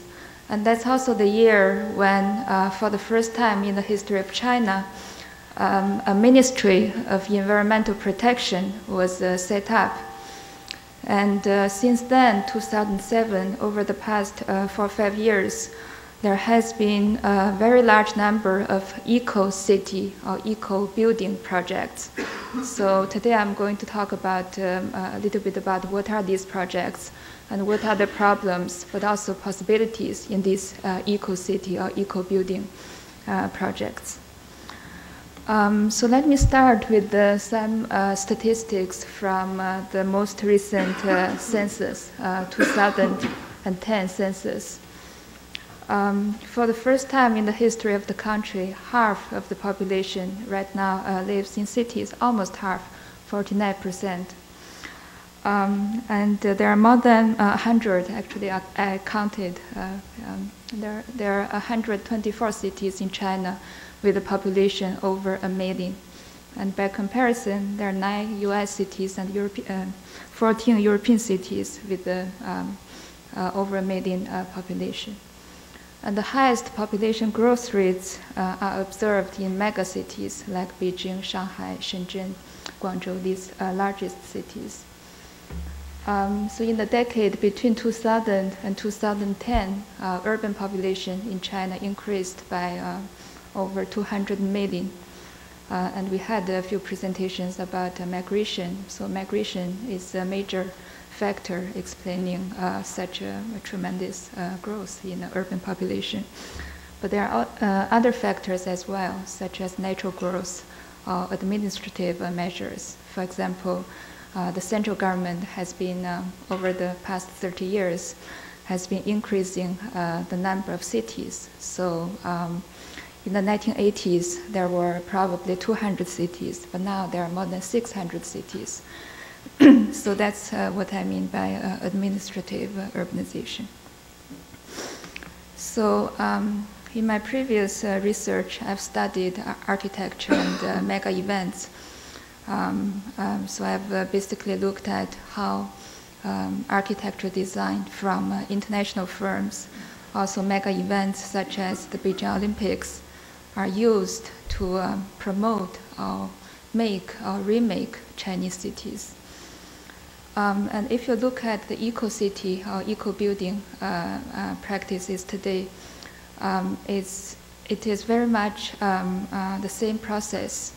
In other words, instead of driven by environmental concerns, many of the eco-city projects in today's China are driven by GDP growth or motivations of, on the part of government officials to advance their individual political careers. So it's actually, it has very little to do with the environment. So in the rest of my talk, I'm going to just give a few examples and talk about these three spectacles: architecture, mega events, and green initiatives as spectacles. And this is a very partial list of some of the architects, architecture schools, or design offices who have built in China. And I'm sure many of you recognize a lot of the names on the list. And the building on the right is a recently finished building in Beijing called the Linked Hybrid. It's from Stephen Ho Architects. So in Chinese cities today, it's not only in first-tier cities, in second, third-tier cities, you can see many buildings like this, very spectacular, iconic buildings designed by international architects. And in my book, which just came out this year about transnational architecture production in urban China, so I followed a few specific developers, and I'm sure if you are from China, you've heard about this company. It's called Soho China. So they are among the first Chinese developers to collaborate or to work with the international designers. And last week I checked their website. So by now they've built probably 14 projects in Beijing, and they are building 5 more in Shanghai. So they've been very successful. And this is an interview quote from a conversation I had a few years ago with Pan Shi, who is the CEO of Soho China. So I asked him, so why do you prefer international architects or architecture firms over local firms, local Chinese firms? And this is how he answered. So basically he said, Chinese architects think of architecture design as paper drawings and engineering. They don't see it as art. And what I want is something different from others, something that will surprise people and something people will talk about. So he's being very honest with me. And these are some statistics about the sales of just one project completed 5 years ago in the central business district in Beijing. So financially, they've been doing very well. Every and each of the Soho projects is a success in financial terms. But also, by collaborating with the international architects, the developers have been accumulating cultural capital. So their stories are featured in different very high prestige in international media, such as The New Yorker. And they've also won different awards, design awards for their buildings. So that's one of the cases I addressed in my book. So in the book, I also looked at how the Beijing Olympics was used as a spectacle to brand the capital of China, the city of Beijing. And I'm not going into the details. I'm sure you are all very familiar with the stadium. There was a huge controversy about the design of the Olympic Stadium. And the construction had to stop in the middle, and the two architects from Basel, Switzerland, they were asked to revise their design to meet the new budget. And the new budget was half, like 40% of the original budget. So So in the process, there's a Chinese artist, Ai Weiwei. He's now in trouble, as we all know. So Ai Weiwei worked very hard, mobilized journalists, academics in Beijing, and helped the two architects to pull through the project. So, and these are some of the competitions in the final list. So let's talk about green building, green design, sustainability measurements. So in general, the green initiatives in China are very much a top-down process.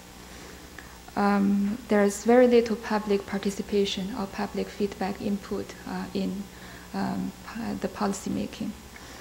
So this is a picture I just found randomly on the internet. It's from a small city called Zibo. It's not even a city, it's a county in Shandong province. And the local officials got together, had a meeting, and they announced an action plan. So by the end of this year, we are going to meet the quota in the action plan. So that's how it normally works, green policies, green initiatives. And I will give you a few examples of what are the specific policies. The first example is model city designations. So there are all kinds of titles given by the Ministry of the Environment. For example, there are National Environmental Protection Model City. There's National Eco City. There are also eco provinces, counties, districts, and villages. Zhejiang province also just announced an eco day for the province. So localities, cities or counties or villages or districts, they are competing to get these titles or designations from the central government. And it's very beneficial for local politicians, because in that way, if their city is designated as an eco city or the best practice model city, then it's a big boost for individual politicians' careers. Also, there are many large-scale flagship eco projects. The first picture is Caofeidian. It's in Hebei province, not far from Beijing. And the second image is from the famous Dongtan project, which has stopped. So these flagship eco projects are most of the time they are sponsored by the government financially, and they also involve international planning firms. So both projects are partnered with the international planning companies. And there are many policy innovations over the past 2-3 years. The image is the website of the Ministry of Environment, and if you read Chinese, it's a very interesting website. There are all kinds of new policies, new measures, innovations passed from the central government in order for the local governments to engage in environmental protection.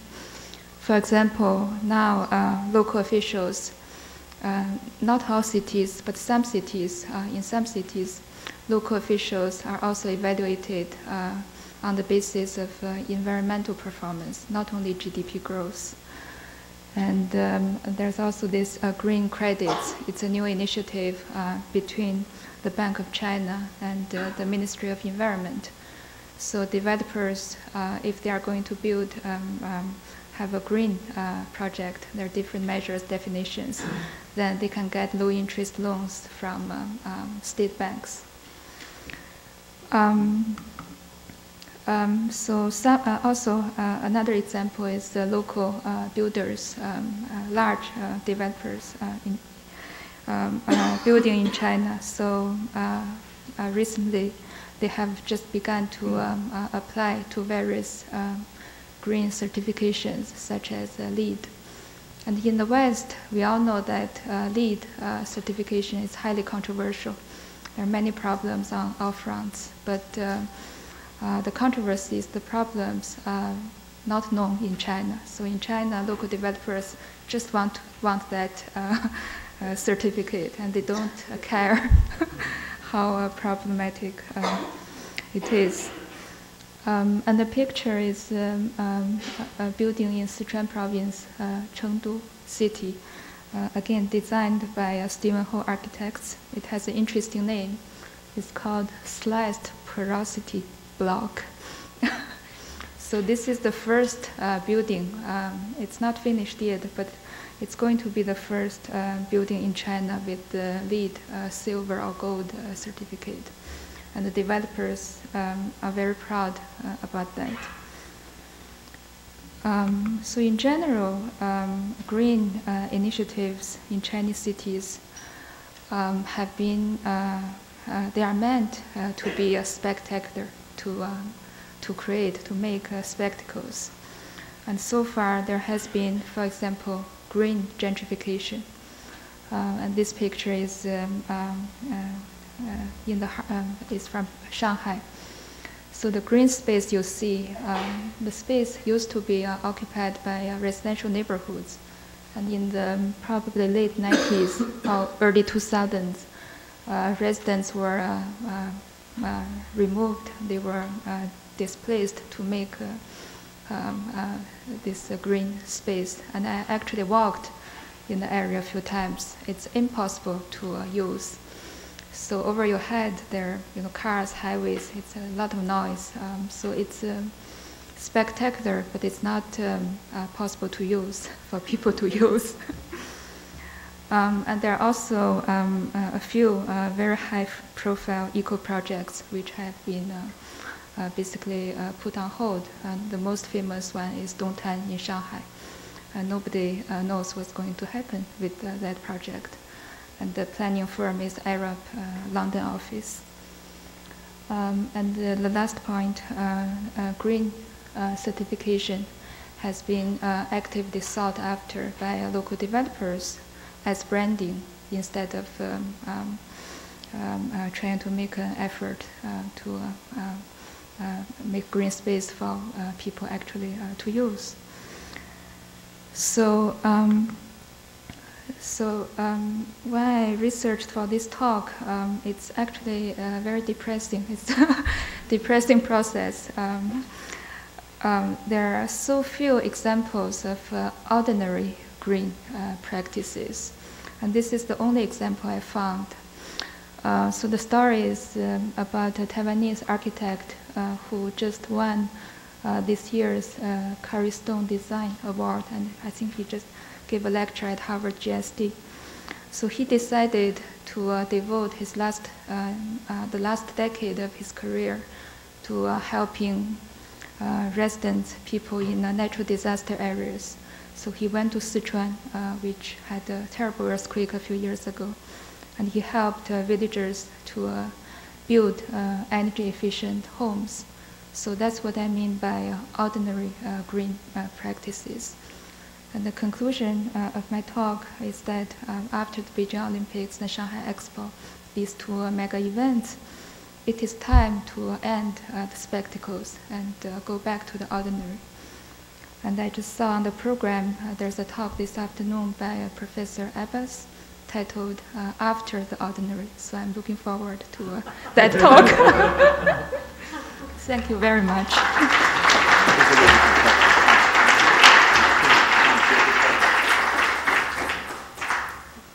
Okay, wonderful. So could we take a few questions? Yes, please.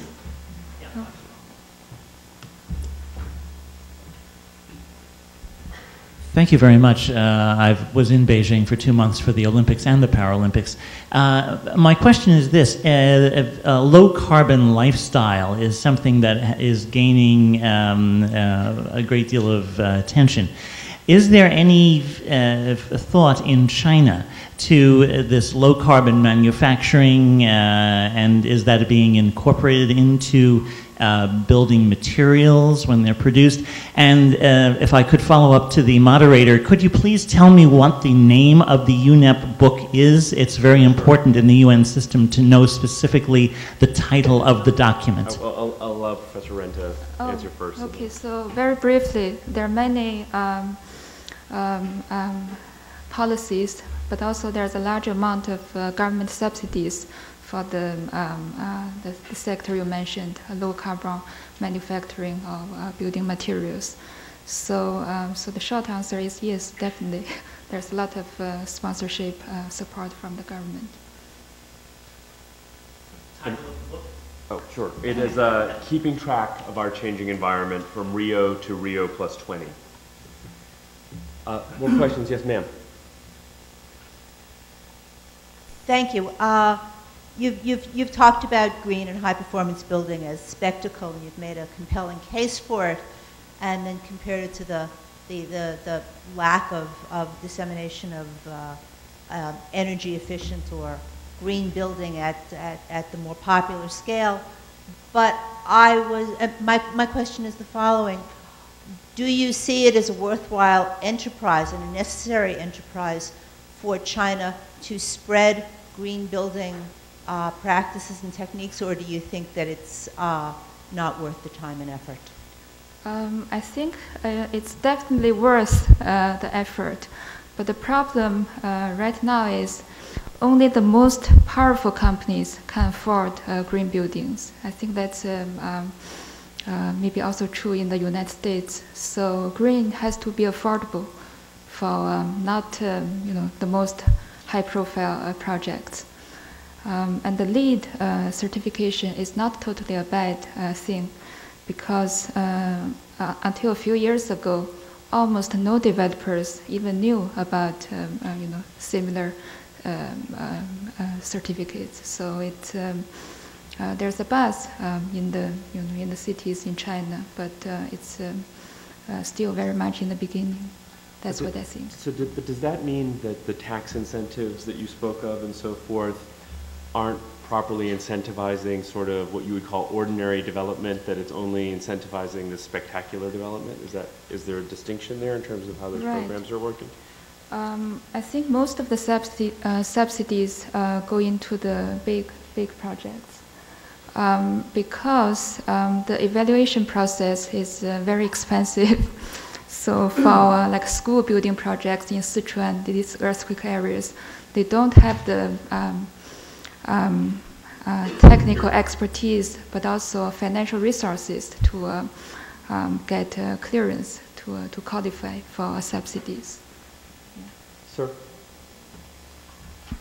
Is it possible that the idea of green or sustainability or eco is itself not useful and only a way to increase market share of revenues and production, and certainly not dealing with questions such as the footprint of cities or the footprints of nations?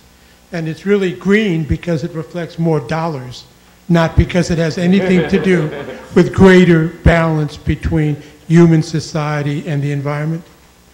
Well, thank you for the question. I agree, very much agree with you. One of the major differences between China and the US is that China doesn't have a history of environmental activism. So there are protests going on, but it's a very short history.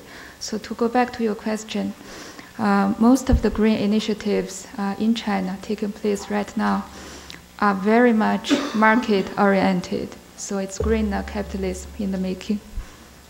Yeah, may I just build on that? I think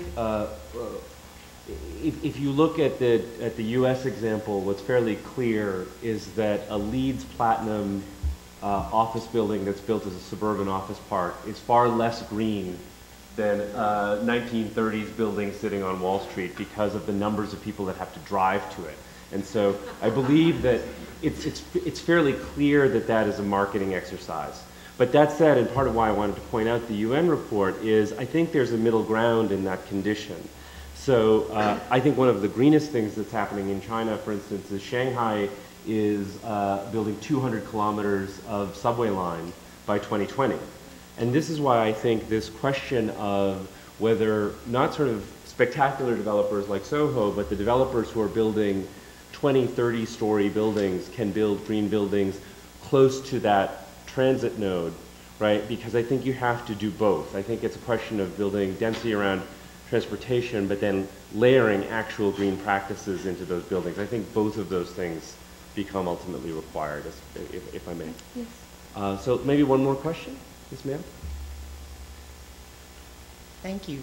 Have you done any examination of the impact of the business model of the developer on their ability to, or their willingness to adopt green practices? For example, if the developer intends to build and hold versus build and sell, does that impact, to the extent that LEED or any kind of green construction practices or technology built into the building will impact the long-term operating costs of will lower the long-term operating costs? Does that impact at all their ability to adopt this from less than a top-down perspective? Thank you. That's a very good question. So on the side of the developers, very few developers in China are interested in green or applying to the green certifications. And in terms of operating costs, it's not relevant for our developers because most developers, once they finish the construction phase, they sell properties to investors, to residents. So the building, the operating cost is transferred to the users. So it's a matter of how users, residents, investors, how much they care about the later phase of the construction. Yeah. This has also become a very deep problem with here, not only if they sell, but if they just rent, whether the owner recoups the value of the green investment. It's known as the split incentive problem. And there's actually been a lot of work, if you're interested, in New York City on this, and the new green building codes that are trying to tackle that question. So, Professor Ren, thank you very much for your presentation.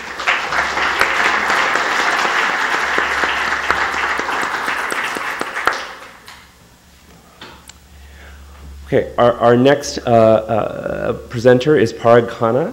He's a senior research fellow at the New America Foundation, senior fellow at the European Council on Foreign Relations, and co-director with Ayesha Khanna of, and this is the best named academic institution ever, of the Hybrid Reality Institute.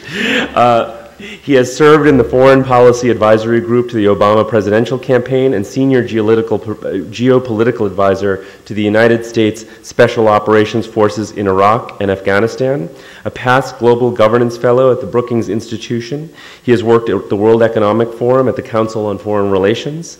He is the author of the international bestsellers How to Run the World, Charting a Course to the Next Renaissance, 2011, and The Second World, Empires and Influence in the New Global Order, 2008.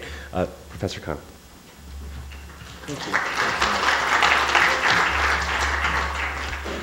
you. Good afternoon. Thanks so much, Vishaan, for that introduction. Almost none of my prior experience is relevant to or prepares me for the world of smart and green cities, but thank you anyway for mentioning. Yeah, except urban guerrilla warfare, exactly, which I don't see on the agenda today. Saskia will have to put that on next time.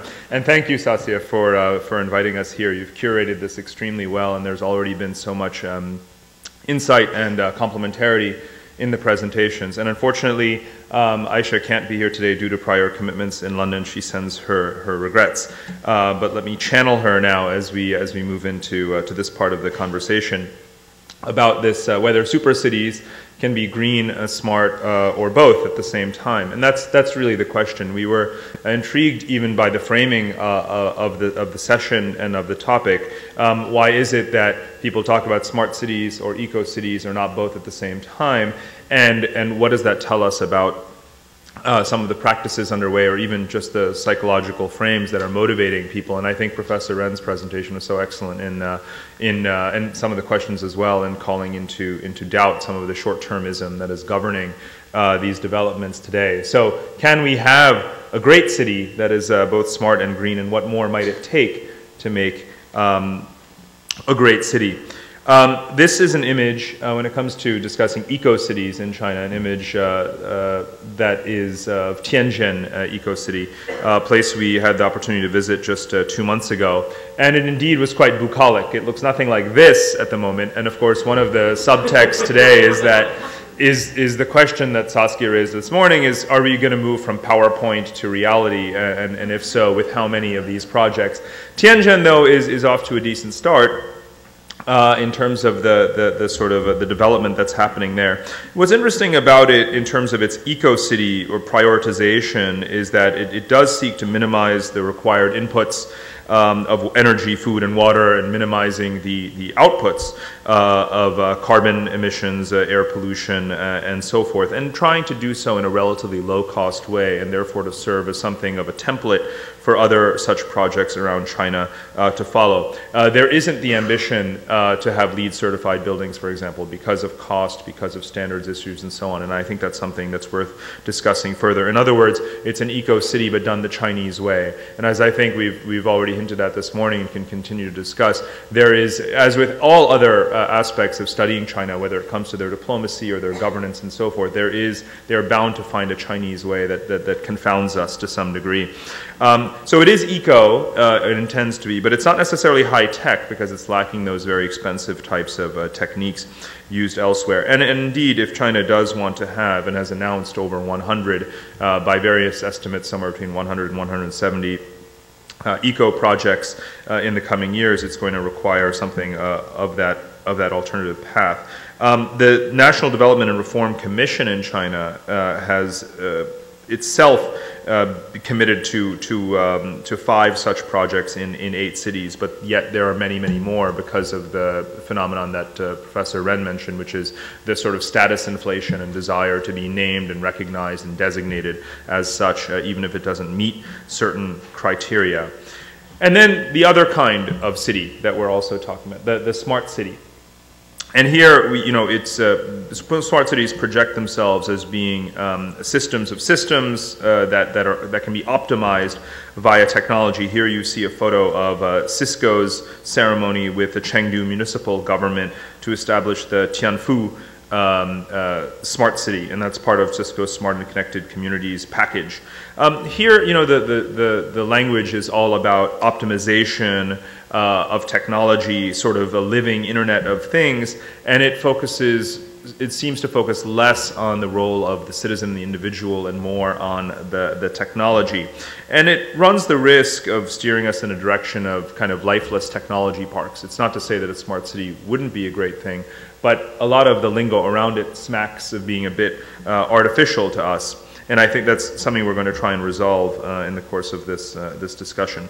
So why can a city not be smart and green at the same time? An eco-city can be a smart city, and certainly a smart city, or part of being a smart city, should be ecological. And as China rushes forward to build, and this is of course just a sampling of the many, many projects underway, there is a need to move beyond just the vogue labels and think about integrating them a bit better. And the race is on between and among these to see which ones will get it right. A number of slides have already been presented showing some of these and talking about them, so I'm not going to run through more than 1 or 2. But Ningbo is interesting because it's calling itself, originally where the eco-city frame or label was used more, now we are starting to hear the smart city frame more, and in Ningbo, where 87 specific initiatives are being launched within the city with a lot of public-private collaboration, one sees a growing share of those also being green in nature. So that might be one to watch, so to speak. But again, Wuhan, Taihu, Tianjin, as mentioned, there are quite a few. What is perhaps more interesting to talk about is some of the challenges that all of these projects will indeed face. And the first one is, of course, scale. Can we really expect that the technology infrastructures that are indeed to some degree spectacles that are meant to lay down high bandwidth fiber optic cables and solar panels and construction of new parks and all of these things that are designed for populations less than 1 million to be feasible on this immense scale that China certainly presents us with in all of its with its growing population? After all, China not only presently has the largest number of cities with 1 million people or more, over 100 as Professor Ren mentioned, but by 2025 is projected to have about 220 cities that have more than 1 million people and 25 cities with more than 5 million people. So in other words, is that scale actually achievable? Is the smart and green combination scalable and repeatable? And that's probably the largest sort of challenge on the national level. And then another challenge is, of course, the issue of equity within cities.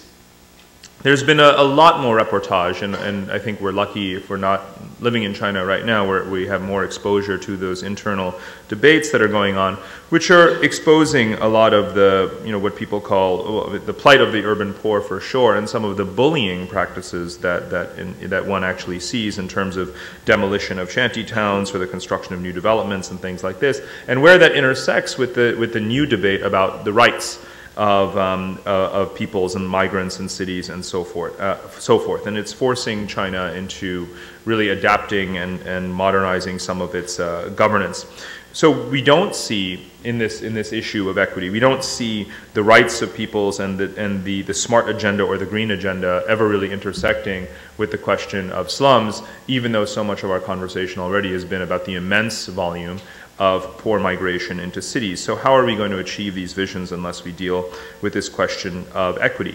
And this, despite the fact that there are clearly things that can be done, whether it is lower cost solar energy or spreading mobile phones and other kinds of things that can be done at a lower cost and are being done in poor countries around the world that do lead to somewhat more of a sense of social inclusion.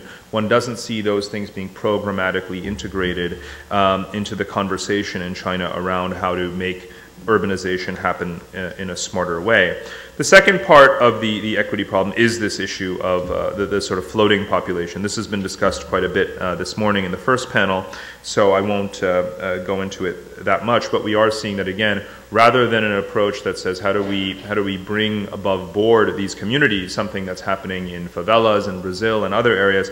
Instead, in China, we've seen a lot of locking down. We know that there's police activity in which slum areas are basically gated shut and sealed in the evenings, and this being done in the name of preventing crime and things like this. And yet again, those kinds of practices are not going to be able to cope with the scale issue because of the 350 or 400 million people that are expected to migrate into cities in the coming decade and a half, the vast majority of those will in fact be migrants and moving into communities like this. So the issues around urban planning and regulation and rights of people in these types of communities is a great challenge. Then there's the inter-city challenge of equity. And you can preface this really by saying, every problem that China has, whether it is the Gini coefficient inequality or the population size and so forth, and dealing with greenhouse gas emissions, every problem that China has is the largest problem in human history, isn't it? So there isn't necessarily always a roadmap for these things. But one thing that I have witnessed, having personally driven across China at least once, and in other parts of the country other times, obviously one sees this disparity between the ultra-modern developed first world and then the sort of industrializing second world and the interior and far western third world parts of China. And what China exhibits is a phenomenon that's very typical of what we call emerging markets or frontier markets, which is to say that most of the foreign investment, most of the infrastructure spending and so forth is highly concentrated into a key set of cities and preferred areas. I would say, not to be too negative, because China is, I think, one country, and particularly at its scale, again, given the size of the challenge, that is attempting to spread infrastructure inward as much as possible. And it's so interesting to look at China's interior projects around developing new cities and trying to conduct this kind of reverse urbanization. But, overcoming this challenge of intra-city equity is, again, a problem in China that's on a scale that nowhere else seen. Another problem, of course, is the issue of rights and the social contract. And this has to do with, of course, technology coming in as a factor, because where technology comes together with this smart city and eco-city issue is that this infrastructure is not just physical, but also invisible. And there are questions around privacy when it comes to the spread, for example, of security cameras and so forth. Now, a lot of people who talk about this smart city issue with respect to technology tend to just point out that this is like credit cards or mobile phones. But in fact, we choose to get a credit card. We choose to get a mobile phone. You don't necessarily get to choose what kinds of invisible infrastructures are being implemented and placed within cities, and therefore there does need to be a new social contract. So notice I'm trying to layer on top with these challenges, the scale issue, the inequality issue, the slums issue, and now the technology and social contract issues. These are really the pyramid of challenges that are faced in actually making a city that's both smart and green at the same time. Now, China is most certainly moving ahead on this issue of this invisible security technology. It's still behind Great Britain, which I think leads the world with over 4 million surveillance cameras, but China is spending heavily on this on a city by city, and with the assistance of leading Western technology companies to have hundreds of thousands of more such cameras in various places. So I've tried to argue so far green city and the smart and green labels are necessary, but certainly insufficient conditions to make these cities great. How can we do better? And what this is particularly Ayesha's focus is this concept of generativity, which has been really coined by Jonathan Sidrain at Harvard Law School, mostly to look at the internet. How can we apply this concept to the idea of smart or eco-cities? What Sitrain says is that the internet is generative because it has the capacity for unrelated and unaccredited audiences to build and distribute code and content. So there's multi-purpose and multi-actor type of inclusion. And what he suggests is that technologies shouldn't be judged on whether they're just open or closed, but rather whether they contribute to the overall generativity of the network. In other words, the power of the internet to enable creativity.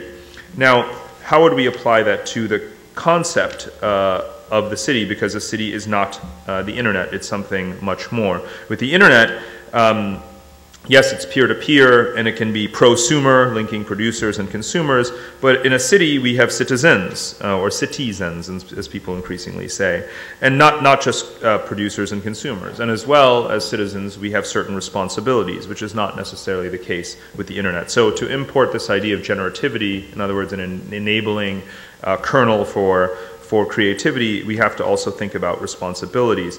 And we have to think about where technology winds up linking the economic, political, and other aspects and socioeconomic aspects of infrastructure, and that's not something that we think about when it comes to the internet necessarily. So this concept of generativity could be useful, and this is our definition of it, using digital infrastructure to enable creativity, collaboration, and entrepreneurship, and that is something to be striven for, and if so, it might help to bear in mind some of the inequities and obstacles that I've highlighted so far. What are the values of generativity? Well, I've mentioned some of them already: equitable access to infrastructure, viewing that access as something of a human right. Being citizen-centric, again, not just a smart city that showcases through spectacle technology, but rather includes the citizen in it. And inspires, of course, has certain innovative platforms, again, really focusing on the ability of the citizen to engage in that. Sustainable, for sure, the eco aspect. And then this final point, extrospective, so being linked to other places, and I'll come back to that in just a minute. But it is this tension between planning and chaos, control and chaos. And as we know, this is a central dilemma in Chinese governance, irrespective of whether we're talking about city development or we're obviously just talking about governing China itself, particularly because of its political model. So really now it's the debates that we have about Chinese politics for the last half century now apply to this issue of cities. So the inputs being regulation, standards, design, and security, everything well and neatly planned, yet the outputs that you want, the innovation, commercial entrepreneurship, cultural outputs, and so forth, these things do require a certain amount of chaos. So generativity occurs at that point, which many people would call the edge of chaos. Here's the point about linking cities. So already we've moved into a phase, and I think this is part of why we talk about city-states as the new locus of authority in world politics and the economy, because cities are physically growing so large that we're actually seeing them merging into corridors that are so dense and populated and productive that they have become real physical sort of nation states almost unto themselves. And these are just some of those urban corridors and clusters that are being developed. Now, could there be a way in which the physical infrastructure that has already connected these clusters be overlaid with a digital infrastructure that allows these to be generative kinds of environments? We certainly hope so. There's very few existing examples of trying to get this generativity right. In a place like Berlin, where a number of leading energy companies like RWE and automobile manufacturers like Daimler are really working with citizens to test drive and operate and help to figure out what the optimal locations are for electricity stations and how the cars should actually be designed. These things are actually being done in a collaborative way between manufacturers and test users and so forth. Singapore is attempting to be something of a generative living lab because citizens and companies are starting to share spaces in which entrepreneurs can flourish and receive funding for their ideas and so forth. This is another example of generativity. But again, these are few and far between, and Professor Ren was also pushed to come up with where is one focusing on the normal and the authentic and so forth segment of the population, and unfortunately here as well, the question is what China is doing addressing that as well. And here too, again, just a couple of examples that one can really find out there in the world today. So, can China build generative cities for 400 million people, or will other countries such as India potentially lead the way? I think Saskia was very right in beginning her remarks this morning to be a bit skeptical about India when it comes to their commitment to infrastructure investment, because they have lagged way, way behind. The only one positive thing that one can say is that finally last year in India's 5-year plan, they're committing 10% of their GDP spending to infrastructure, which is the first time that's happened in India, and it shows that it's attempting to do what China, Malaysia, Vietnam, and other high growth markets are doing, which is really committing money to infrastructure. So what kind of infrastructure? Is it potentially generative infrastructure? Well, if that is going to be the case in India, it would be along this DMIC, the Delhi-Mumbai infrastructure corridor, which is the largest current infrastructure project in India, and it's the first time when such a large-scale set of master plans are being developed for new cities in India since the construction of Chandigarh in the 50s. And these blueprints are inspired and have the advantage of coming behind what Korea has done with Songdo and what China is trying to do in learning the lessons and working with some of the same master planners perhaps and technology companies. And they're working on more sort of compact vertical developments and so forth. So the DMIC is a possibility. What the leadership of DMIC in India has said is that they really are not going to be able to thrive economically without focusing on this smart, sustainable kind of nexus, and that will be their engine of growth. But again, it does remain to be seen, but it's a case because India is almost as populous as China and is increasingly committing that infrastructure spending. We should watch and see not necessarily the race between India and China, but the number of new cases that are going to pop up in India as well. So let me start to just wrap up and summarize. This is the final slide. What are the challenges for China? The Chinese approach tends to be sort of centralized, whereas in the generative approach it would have to balance chaos and control. In terms of governance, there is a tremendous amount of public-private activity, of course, with these smart cities. But in order to be generative, there has to be a role and a voice for citizens. In terms of infrastructure, very rapid development that we've seen. No country really makes it happen the way China does, as Saskia said at the beginning. And yet, though, for the generativity, you focus on the kernel, and the kernel is sort of a term taken from computer operating systems, which is to say it's the part of the operating system that loads first and stays in the memory, and other things are sort of built around that. So the kernel is what manages the rest, but allows the rest to happen. And so rather than building everything right away, such as the park underneath the highway, you sort of just lay the foundation and let there be a certain organic process of development. Again, related to governance, the idea of stakeholdership, and this has been discussed this morning, the hukou and other types of legal and regulatory issues in China that make it difficult for there to be a genuine sense of stakeholdership, of belonging, of contribution, of responsibility, and so forth to these communities, versus a much more open migration type of system. And then last point also, of course, relates to governance. Can there be something like an urban Bill of Rights in China? Is one opted in by default into this invisible infrastructure, or can one actually have a choice in the matter? And is there transparency around how these technologies are governed? And so clearly you can see, we find that there are a range of challenges that China is going to face to make cities that are both smart and green. China has the resources, it has the willpower, but it also faces obstacles of standards, of scale, and of politics. But what is most exciting is that when we talk about this experiment towards democratization and political openness and so forth coming together in China, it's most certainly in these very cities where we're going to see that happening. Thank you very much. It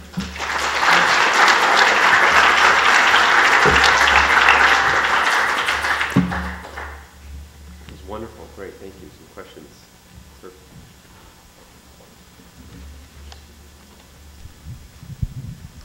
Do the super cities of China have a smart system for the disposal of garbage?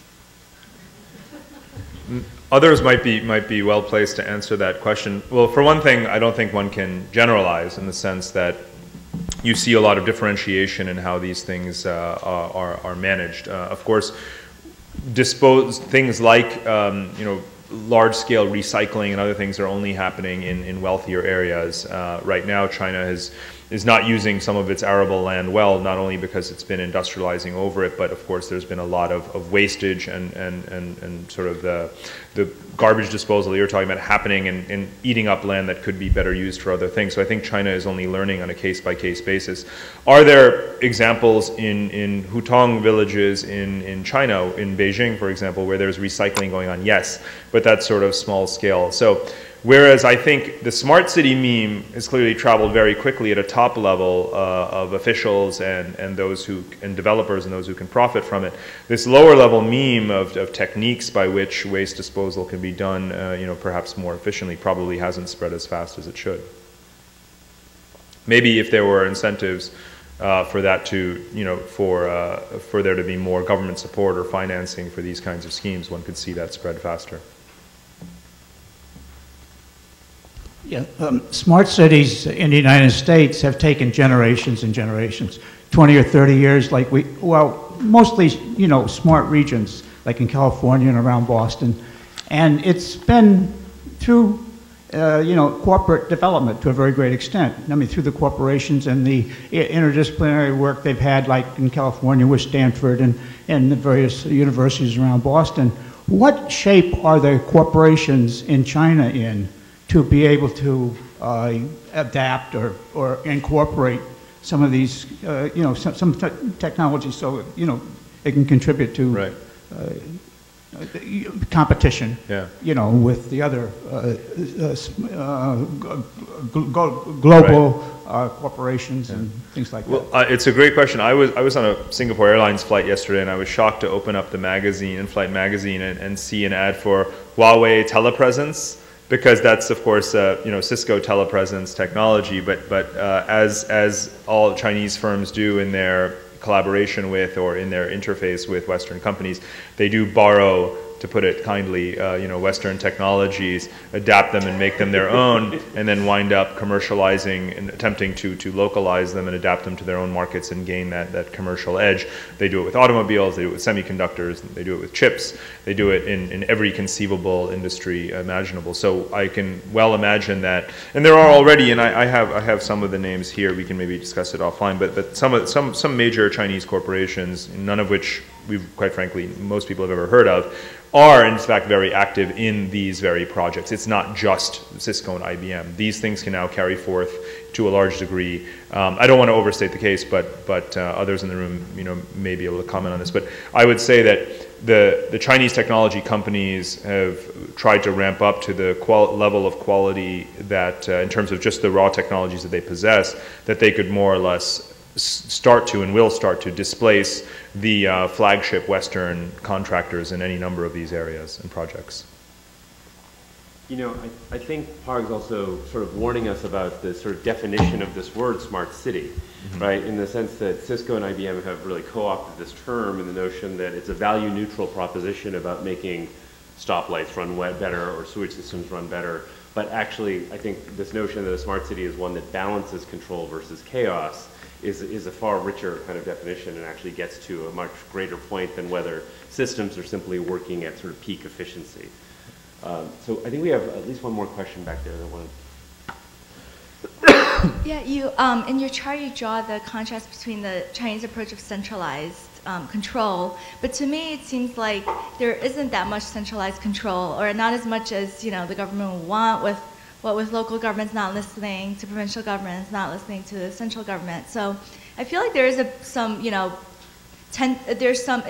feel like there is treading between the control and chaos. So are you looking for a different sort of chaos than what is in China right now on the local level? Great question. Well, there's two aspects to the question. I don't think we should confuse, because I think I think you talked about two different dimensions or levels of this entirely at the same time. One is between the central government and municipal authorities, and actually one of the professors this morning made clear, or his view, in which I share, that one shouldn't underestimate the degree to which Beijing is still able to, when it wants to, clamp down on and direct and regulate the activities of municipal authorities. This is a tension that we've been watching in China. Some people for a very long time. I've certainly been watching it since the 1990s, because starting in the 1990s you saw a lot more analysis of whether or not there's a political risk to China from the rapid wealth in urban environments that are not Beijing and Shanghai, and could those leaders, whether they're mayors or wealthy industrialists, start to carve out their own spheres of influence and really start to rival the center, and would we go back to some warring states kind of period of history? That's been reined back in a lot, and Russia is another country that faces this same dilemma between Moscow and the sort of periphery. So where I don't know where I necessarily stand on it personally, but most people right now looking at the issue say, yes, you're seeing this enormous wealth that's being created in these cities, but again, as the professor said this morning, don't underestimate the centralized control that's going on. Here, it was the second level of that issue, or the second usage of that question debate between order and chaos, which is within the city. How much are you allowing citizens and people from the bottom up, so to speak, to determine how services should be created, where should they be placed, who should get to use them, and all these kinds of things. And there, clearly, we see that there is a deficit, to use that term, relatively neutral term, around to what extent that degree of chaos is allowed. And that's where I've always felt personally that China has succeeded in so many ways in its modern history in alleviating poverty and empowering people, at least in terms of economic rights and so forth, that it could afford to let up a little bit, and yet they always fear doing that. And whether it's Ai Weiwei or others, one sees examples every single day of them not doing so. And so I feel that this is one issue as well, that simply everyone knows that China can do spectacular infrastructure, as we just had a whole presentation on. So, but can they make it more generative? And if so, that would certainly necessitate a lot more bottom-up involvement. And then I think people would actually respect China a lot more. And I hope that that's what they do next, allow a little bit more of that chaos. Thank you. Thank you. Thank you.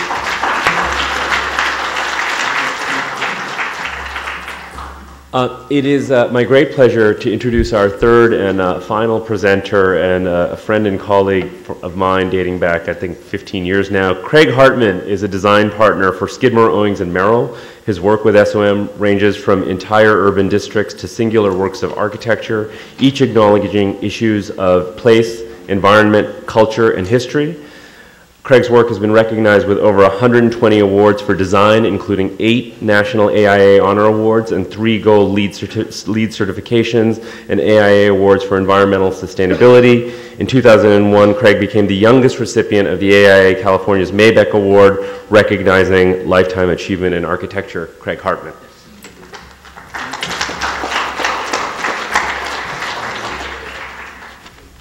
Okay, I realize that I'm the only thing between you and lunch, so I will try to make this somewhat brief. Just a bit of context for a moment. As Vishaan outlined, I'm a partner with SOM. Probably many of you know the firm.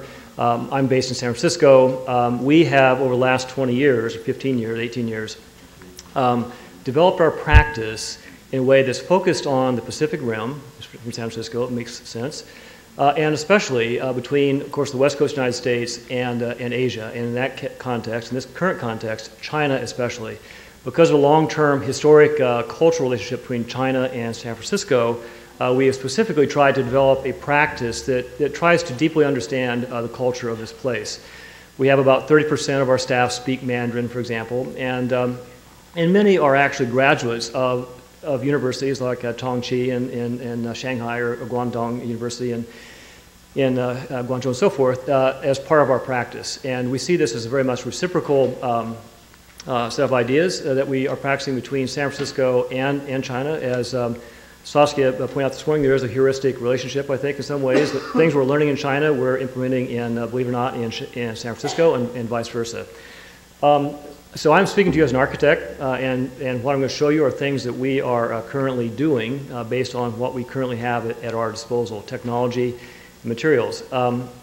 As we're saying here, this is about a place, objects right now in the making or things in the making, and about making places that are specifically green.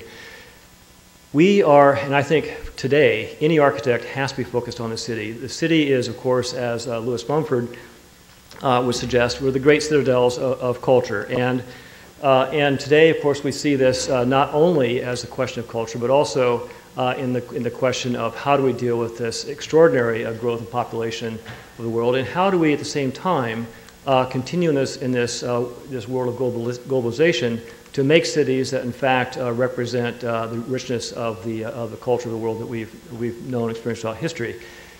And speaking of history, it's interesting when we look at these charts. This has been remarked on already this morning, but that today we have, 100 years ago, we had about 220 million people living in cities. Today we have 3.5 billion people living in cities over the course of 100 years. That change is just extraordinary. And if you saw this chart in a hospital room, you'd think it was a cause of alarm because of the growth of a single species. In fact, it is a cause of alarm because of the favoring of one species over others, and the loss that we've experienced in terms of species diversity in the world, and the fact that in another, within probably the midpoint of the century, we will be close to 9 billion people, and approximately 85% of us living in cities at this point. So the question of the city is, in fact, we think, is the paramount question for the future of our planet. And of course, if we also look at this chart, CO2 emissions, unless you're I think all of us in this room understand the relationship between this and climate change, unless there are any Republican presidential candidates in the space. I don't think there are. But this we understand is a serious issue, and we understand also where this comes from. In fact, here are the 4 main sources of energy consumption, and therefore greenhouse gas production by end use, and you can see that almost 70% of it is in fact generated by the way we build our buildings, the way we operate them, and the way we move between them.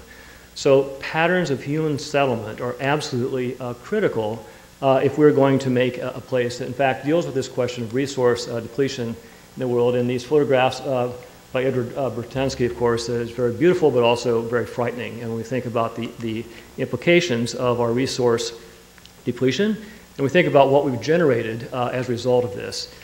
So waste and consumption, and the fact that the rest of the world is trying to catch up with the 1%, if the U.S. represents 1%, trying to catch up with us in terms of quality of life and therefore the consumption that goes with it. So we believe, so today, of course, probably everyone in this room knows that we are consuming more than we have on this earth to support our lifestyles.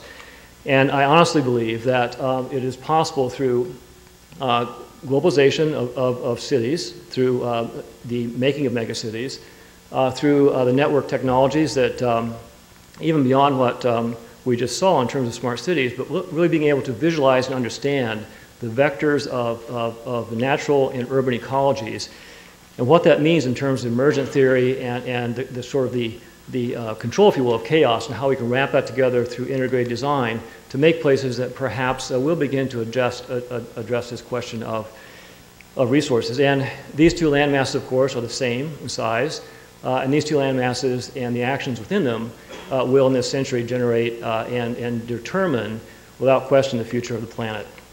It's interesting when you look at the population of these two and how the relationship changes, and how it reciprocally changes when you look at the wealth of individuals within these two land masses. And when you think about the cumulative impact, this again is per capita. We see the US on the way that we, the outcome of our consumption, and we see the growing change even per capita in China. And if we look at this cumulatively, China has already overtaken us in terms of cumulative production of CO2, but the difference between us and China is that China actually has a national energy plan. And even though their energy intensity use, the government's edict of 16% of reduction in energy intensity per gross domestic product is in fact a sliding scale. Nevertheless, it is a goal and a serious opportunity to address the issues we've talked about. These statistics have been remarked upon, I think, very clearly this morning. One very important one, though, at the bottom is the nature of infrastructure investment in this country, especially in urban and regional and national mobility. We can see the difference between the US and China in this regard. And even though this metric comes from a Chinese publication, therefore perhaps the difference in speed may be somewhat subject to question, but nevertheless it does represent clarity. If you've ever been in a traffic jam in China and see a high-speed train going by you, you understand the difference between how we're using our infrastructure and how China is using theirs. It is a fact that in Guangzhou, which I'm going to talk in more detail about in a moment, this actually was the New York Times, and we know the New York Times, of course, is absolutely true and irrefutable. But the New York Times actually has done this research and found that, and I can verify this is true, that Guangzhou has opened 71 miles of subway lines in the last 3 years, and will be operating another 83 miles of subway lines in the next year and a half. Compared to, of course, here in New York City, the difference in time and money and investment it takes to achieve similar kinds of efforts. So I'm going to share with you just for a moment two projects that we have been involved in recently in China that deal with this question of transformation that occurs in terms of urban form and how, what the implications are of absorbing this extraordinary urban migration we've heard about this morning into new urban centers. It is, in some ways, I think, can be seen somewhat bittersweet. If you've seen the film of Vishaan, Last Train Home, and the teenage girl who leaves her family to work in the factory, that there is a reality that comes with these migrations that is, can be hopeful, but also has questions associated with it. This is Ling'an area. This is actually a cultural map, if you will, of China, southern China, the Ling'an culture. And this is Guangzhou. And historically, of course, it's very connected with its natural environment, which is low-lying Pearl River Delta area. And the relationship with water, of course, is fundamental, and the weather. Here it is. It is part of this great low-lying delta, and it is part of what perhaps the area of the largest single migration of urban migration in the world. About 2.5 years ago, the mayor of Guangzhou visited our office. He was part of a contingent of about 30 mayors from China on a study trip. And they come every year to, different mayors come to Stanford and then to our office to study urban conditions, economics, and believe it or not, even politics. And so after our discussion with them, the mayor of Guangzhou came up and asked us if we would help them replan or plan for the future of the Baotan district of Guangzhou, which is the historically agrarian, then industrial, now industrial center Guangzhou. In fact, probably the major industrial area in China. And so what you see here is a white model that depicts in white new structures. That was the outcome of this plan, and gray being existing structures, most of the existing structures. So this was a extraordinary undertaking, very much in-depth undertaking, and thinking about how we might create a city that both has the qualities of a creative place, financially based city, financial sector city, but also one that deals with the aftermath of the shipyards and steel plants that are being moved out of Guangzhou and replacing them with this high-density city. There's a little video clip, I think it might, I don't know if we can run this in the back room. That might be the quickest way to show this. This is just a very, very surface level presentation of the depth of this plan. It was conceived with both with the government as well as with the universities. And the issues being to, first of all, recognize the realities of climate change in the Pearl River Delta. We don't know for sure what the impact will be in terms of sea level change, but we know it will be significant. And here we plan for probably as much as 2 meters and change. And so to think of this, first we wanted to deal with that question, how we make a place that will in fact be sustainable for the next 100 years.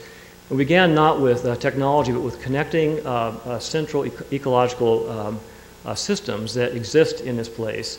And like Chicago did 100 years ago, we raised the land in order to create natural percolation of the soils and runoffs through riparian plant systems into the natural systems of cleansing the water, and then to create a very, very simple and natural system of protection for the next 100 years. And a city that will be built incrementally, but will ultimately house as many as almost 750,000 people. The idea in doing this was to create actually more natural resources than currently exist, and to reclaim industrial lands and to make them into part of an ecological system that will be work together with the built ecologies to make a place that will be truly sustainable.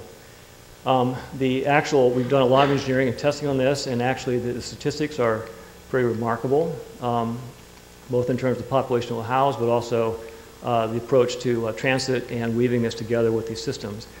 The subway system we talked about, you see here, we were able to redirect, in many cases, these yellow dots are places of arrival for subway systems, and to connect those with the high-density pockets, if you will, within the city, to create a place that is very much based upon urban mobility. These are some of the statistics been developed through some very careful engineering with a large interdisciplinary team, but you can see water use and the question about garbage reduction through its recycling programs is very much a critical piece of this. Anyway, through all this, we believe that not only can we honor this Ling culture, which is very much connected between urban life and natural systems, but through this also to create a place that is, through even more density, create a place that's even more sustainable and with a higher quality of life. It is, as I said, a highly integrated process as well as an outcome. This is a product of work with both urban ecologists, brownfield specialists, urban economists, the government, universities, and so forth. So if we can return then to the end of this slides, which I can't do here. Great.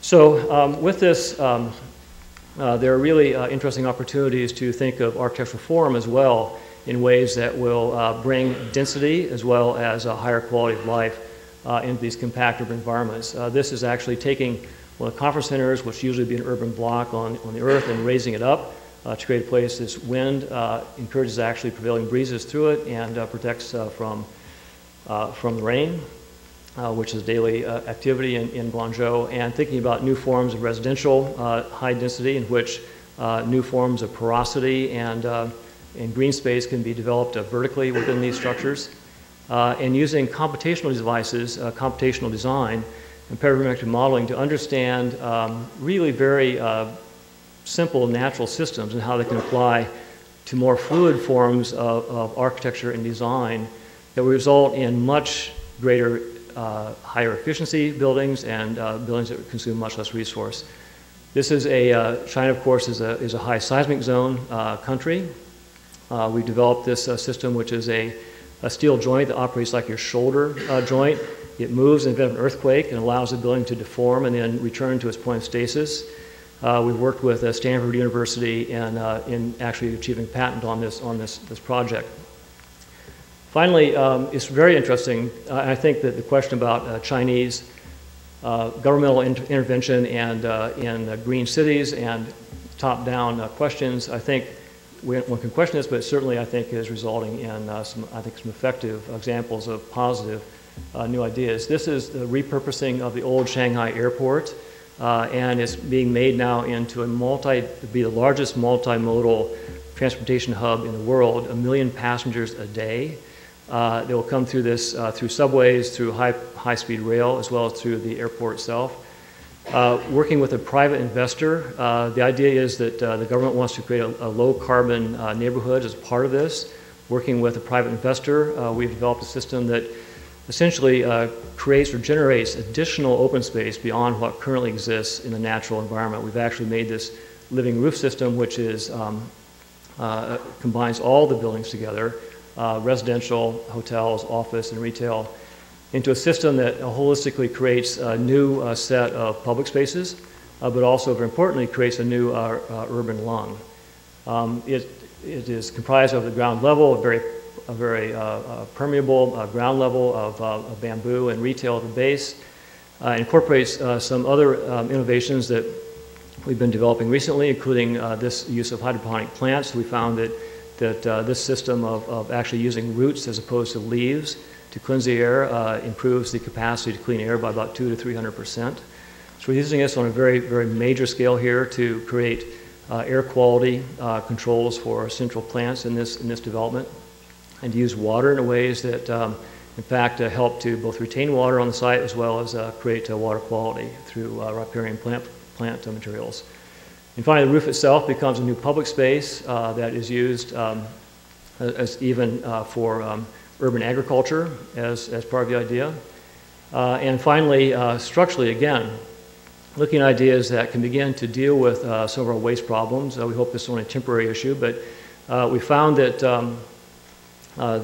what you see on the right here are 3 cross sections using different kinds of post-consumer, non-recyclable plastics and baling them into small bales that are placed into concrete slabs in these buildings, which allow us to make longer spans with lighter concrete and less steel. You can see the metrics there for this particular project. We actually are just about to start construction on a project in San Francisco using this system. And finally, in this multimodal CBD district, the result of this holistic design approach, integrating the roof system, water systems, thermal storage ideas, and so forth, will result in almost 50% reduction in energy, operational energy consumption, beyond or below that of the already aggressive energy criteria the government has set for this project. Likewise, potable water we can reduce by 61%. So it's I think, a very extraordinary outcome. It will result in overall a reduction of 50% and eventually net zero CO2. I will conclude now. I have another piece about the way that we are dealing with these issues reciprocally in San Francisco. The real question about U.S. global leadership in these areas is an enormous question. We're finding actually our experiences in China to be very, very positive, certainly as compared to what the normative conditions here in the United States. There is a question about about greenwashing. Is this only for marketing? I would say that in many cases, marketing is a very positive force that can be, I think, applied to these issues and I think cause a positive change. I will say one last thing about the Guangzhou project. It's quite interesting that the pockets I described of high-density development are actually sites that are owned by the city. The mayor intends to sell these properties to developers and take the proceeds and reinvest in urban infrastructure. And this is the way many of these cities are in fact being financed. Their infrastructure is through the selling of land at this point of historic change in China this century. So with that, I'll conclude. I know we're getting late, and thank you very much.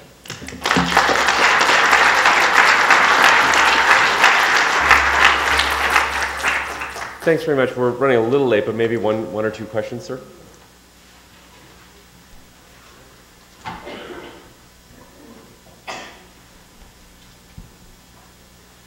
Hi, how are you? My name is Catherine. I'm from Guangzhou City, you just mentioned. I'm so shocked and interesting about this project you just mentioned. Is this the project is on process just like it's a project on paper, or already it's a project put into, like the city already put into effort on it? The project in Guangzhou is a project that is now part of the government policy for the Baiyatan district. It will be very much an incremental process over many years, but is actually now is the basis of the plan for Baiyatan. One more, sir. Thank you. This question is pretty much for the entire panel. What happens, and I'm loading my question with an assumption, I realize, but what happens if there is a significant credit crash in China as a result of the shadow economy and all of that? What happens to green cities? What happens to smart cities? What happens to exceedingly ambitious master planning proposals, such as the one you just outlined? Where does the money come from, and what kind of incentive will the Chinese government have to engage in these kinds of very forward-thinking modes of construction and being? Well, I'll just start. Perhaps the other panelists might want to add to this, but clearly, as was articulated earlier today, that this growth is being fed by this enormous growth in GDP in China. Without question, if this slows down, all these plans will definitely slow down. It's quite interesting that this is a question we ask ourselves, of course, because we ourselves are very subject to any kind of slowdown there, so we have to be careful ourselves. So diversity is always important. It is interesting that China has such an enormous well of capital at this point for investment and to direct to investment that certain projects will no doubt be privileged, others will not. So things will no doubt slow down if there were a crash. But the demands and potential in China throughout this century are huge. And even though things may slow down, I suspect that much of what you see will be realized in some form in the next 50 years. Would Parag or Professor Rand?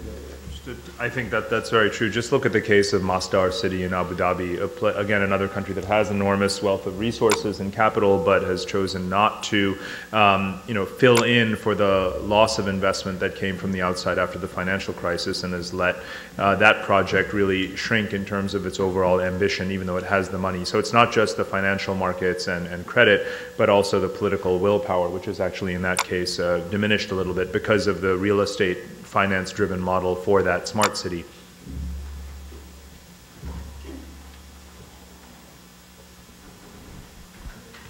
Well, just very briefly, it's an excellent question. I think a financial crisis in China might be a very good thing. I'm serious. So it can solve a lot of problems faced by the building and architecture profession. Which is basically two critical issues: too much capital and too fast, building too fast. So thank you for your question.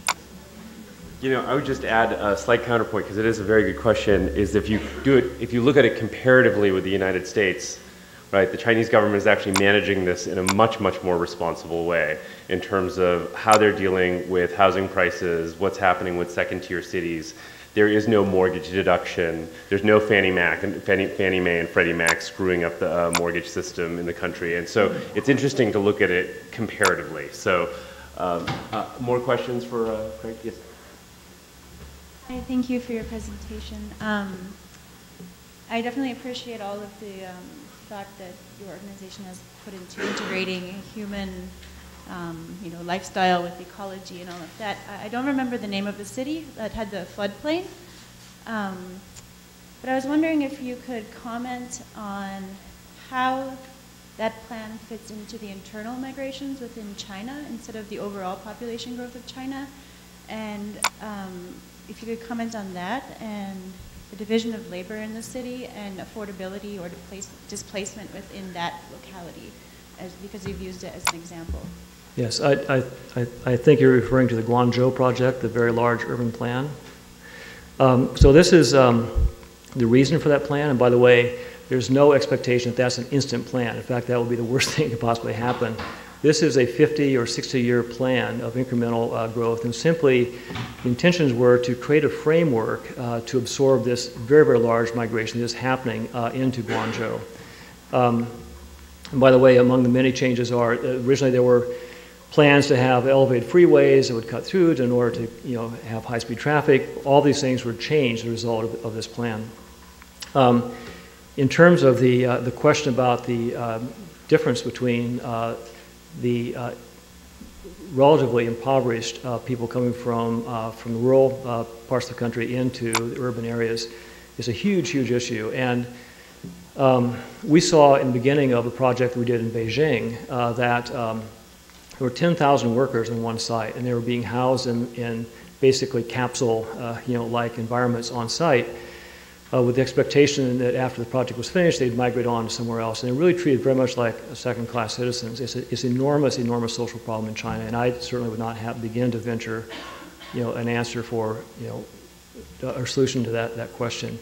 And I don't think architecture can necessarily solve that question, but it is an enormous problem. Now, in terms of the Guangzhou project, much of what you saw there is government-sponsored housing, and there were a series of, you may recall, there were a series of gray clusters, and these are a phenomenon called urban villages. And these are small clusters that after the Cultural Revolution, certain villages received their own autonomous rights to land, very unusual. And they have become kind of speculators in many ways. And so you'll see actually right now, if you go to Guangzhou or even places in Shanghai, you'll see sometimes almost like a weed is sprouted of this enormous vertical, like a housing project. And it's generally the result of a group of urban villagers selling their land to the highest bidder. So the government's trying to find a way to mitigate that as well and to absorb these urban villages, which are by and large very, very difficult places to live, open sewers and so forth. They're not even part of the city jurisdiction, trying to find ways to absorb them into the larger infrastructure. So this question of the two levels of the economy is a huge, huge question, and one really for the sociologists, I suppose, and not myself, but it's a very profound issue.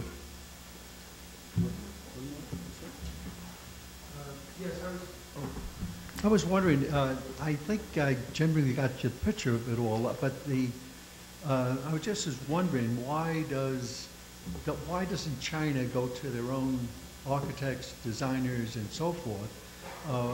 We are the know-it-all people, or is that sort of, is that too no, that's a very statement? Or the other thing was, I think it was the speaker before you, he showed a picture up there of the Brandon gate with a smart car being plugged in. Was that meant to be a joke or what? Because that's such a cultural clash of things going on in that picture. And it's quite startling. Yes. Yeah, was that meant to be a... No, that's very real.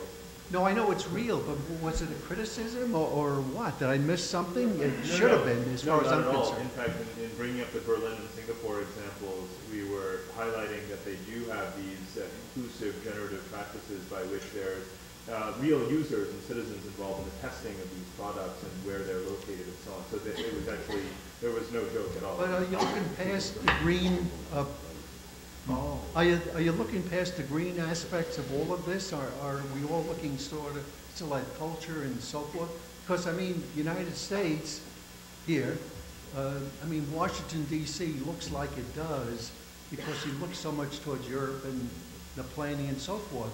This school looks like it does because of that also, and New York does to some extent as compared to Chicago. So, which was really an Americanly designed thing. So I was just wondering. Okay, maybe you want to respond to sure, the first question? Perhaps I could respond to the first question about the question about American or European or Western architects, non-Chinese architects practicing in China. Really, I think, enormous, important question.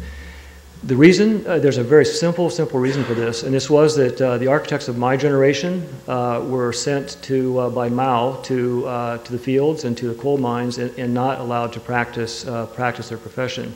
So there's an entire generation of architects and engineers who essentially were opted out of the system because of this, the Cultural Revolution's goal of basically putting the professional class aside.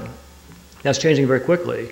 And I mean, the bottom line is that for the kinds of projects that are being built today, the very large, especially some of these tall buildings, there simply has not been the technical expertise, design expertise to do this. So that's changing actually fairly quickly because China is now allowing privatization of architectural firms within the country. So the old LDIs, or local design institutes, which are essentially large, maybe 2,000 person combines of people from universities with the government, have been the sort of architectural practices, if you will, of China. So Beijing has this, Shanghai and so forth.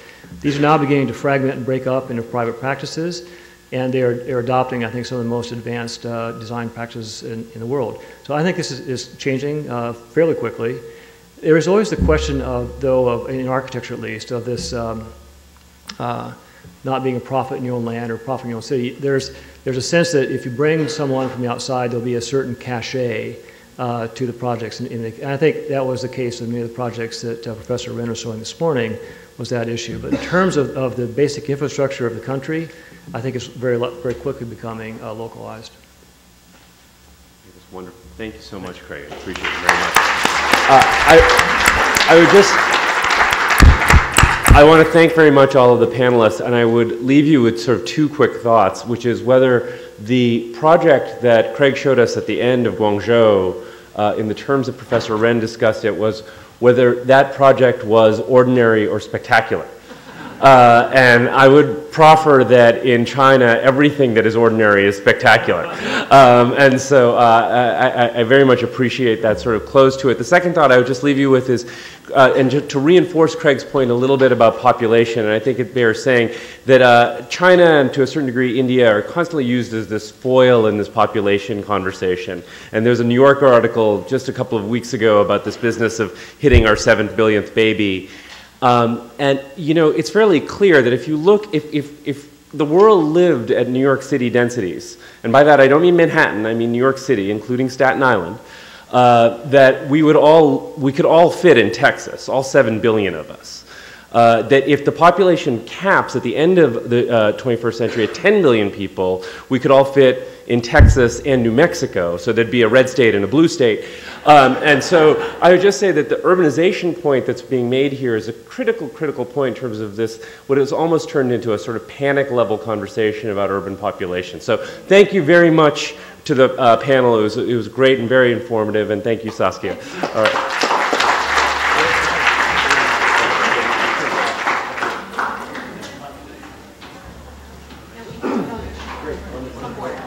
Somewhere. Very nice points.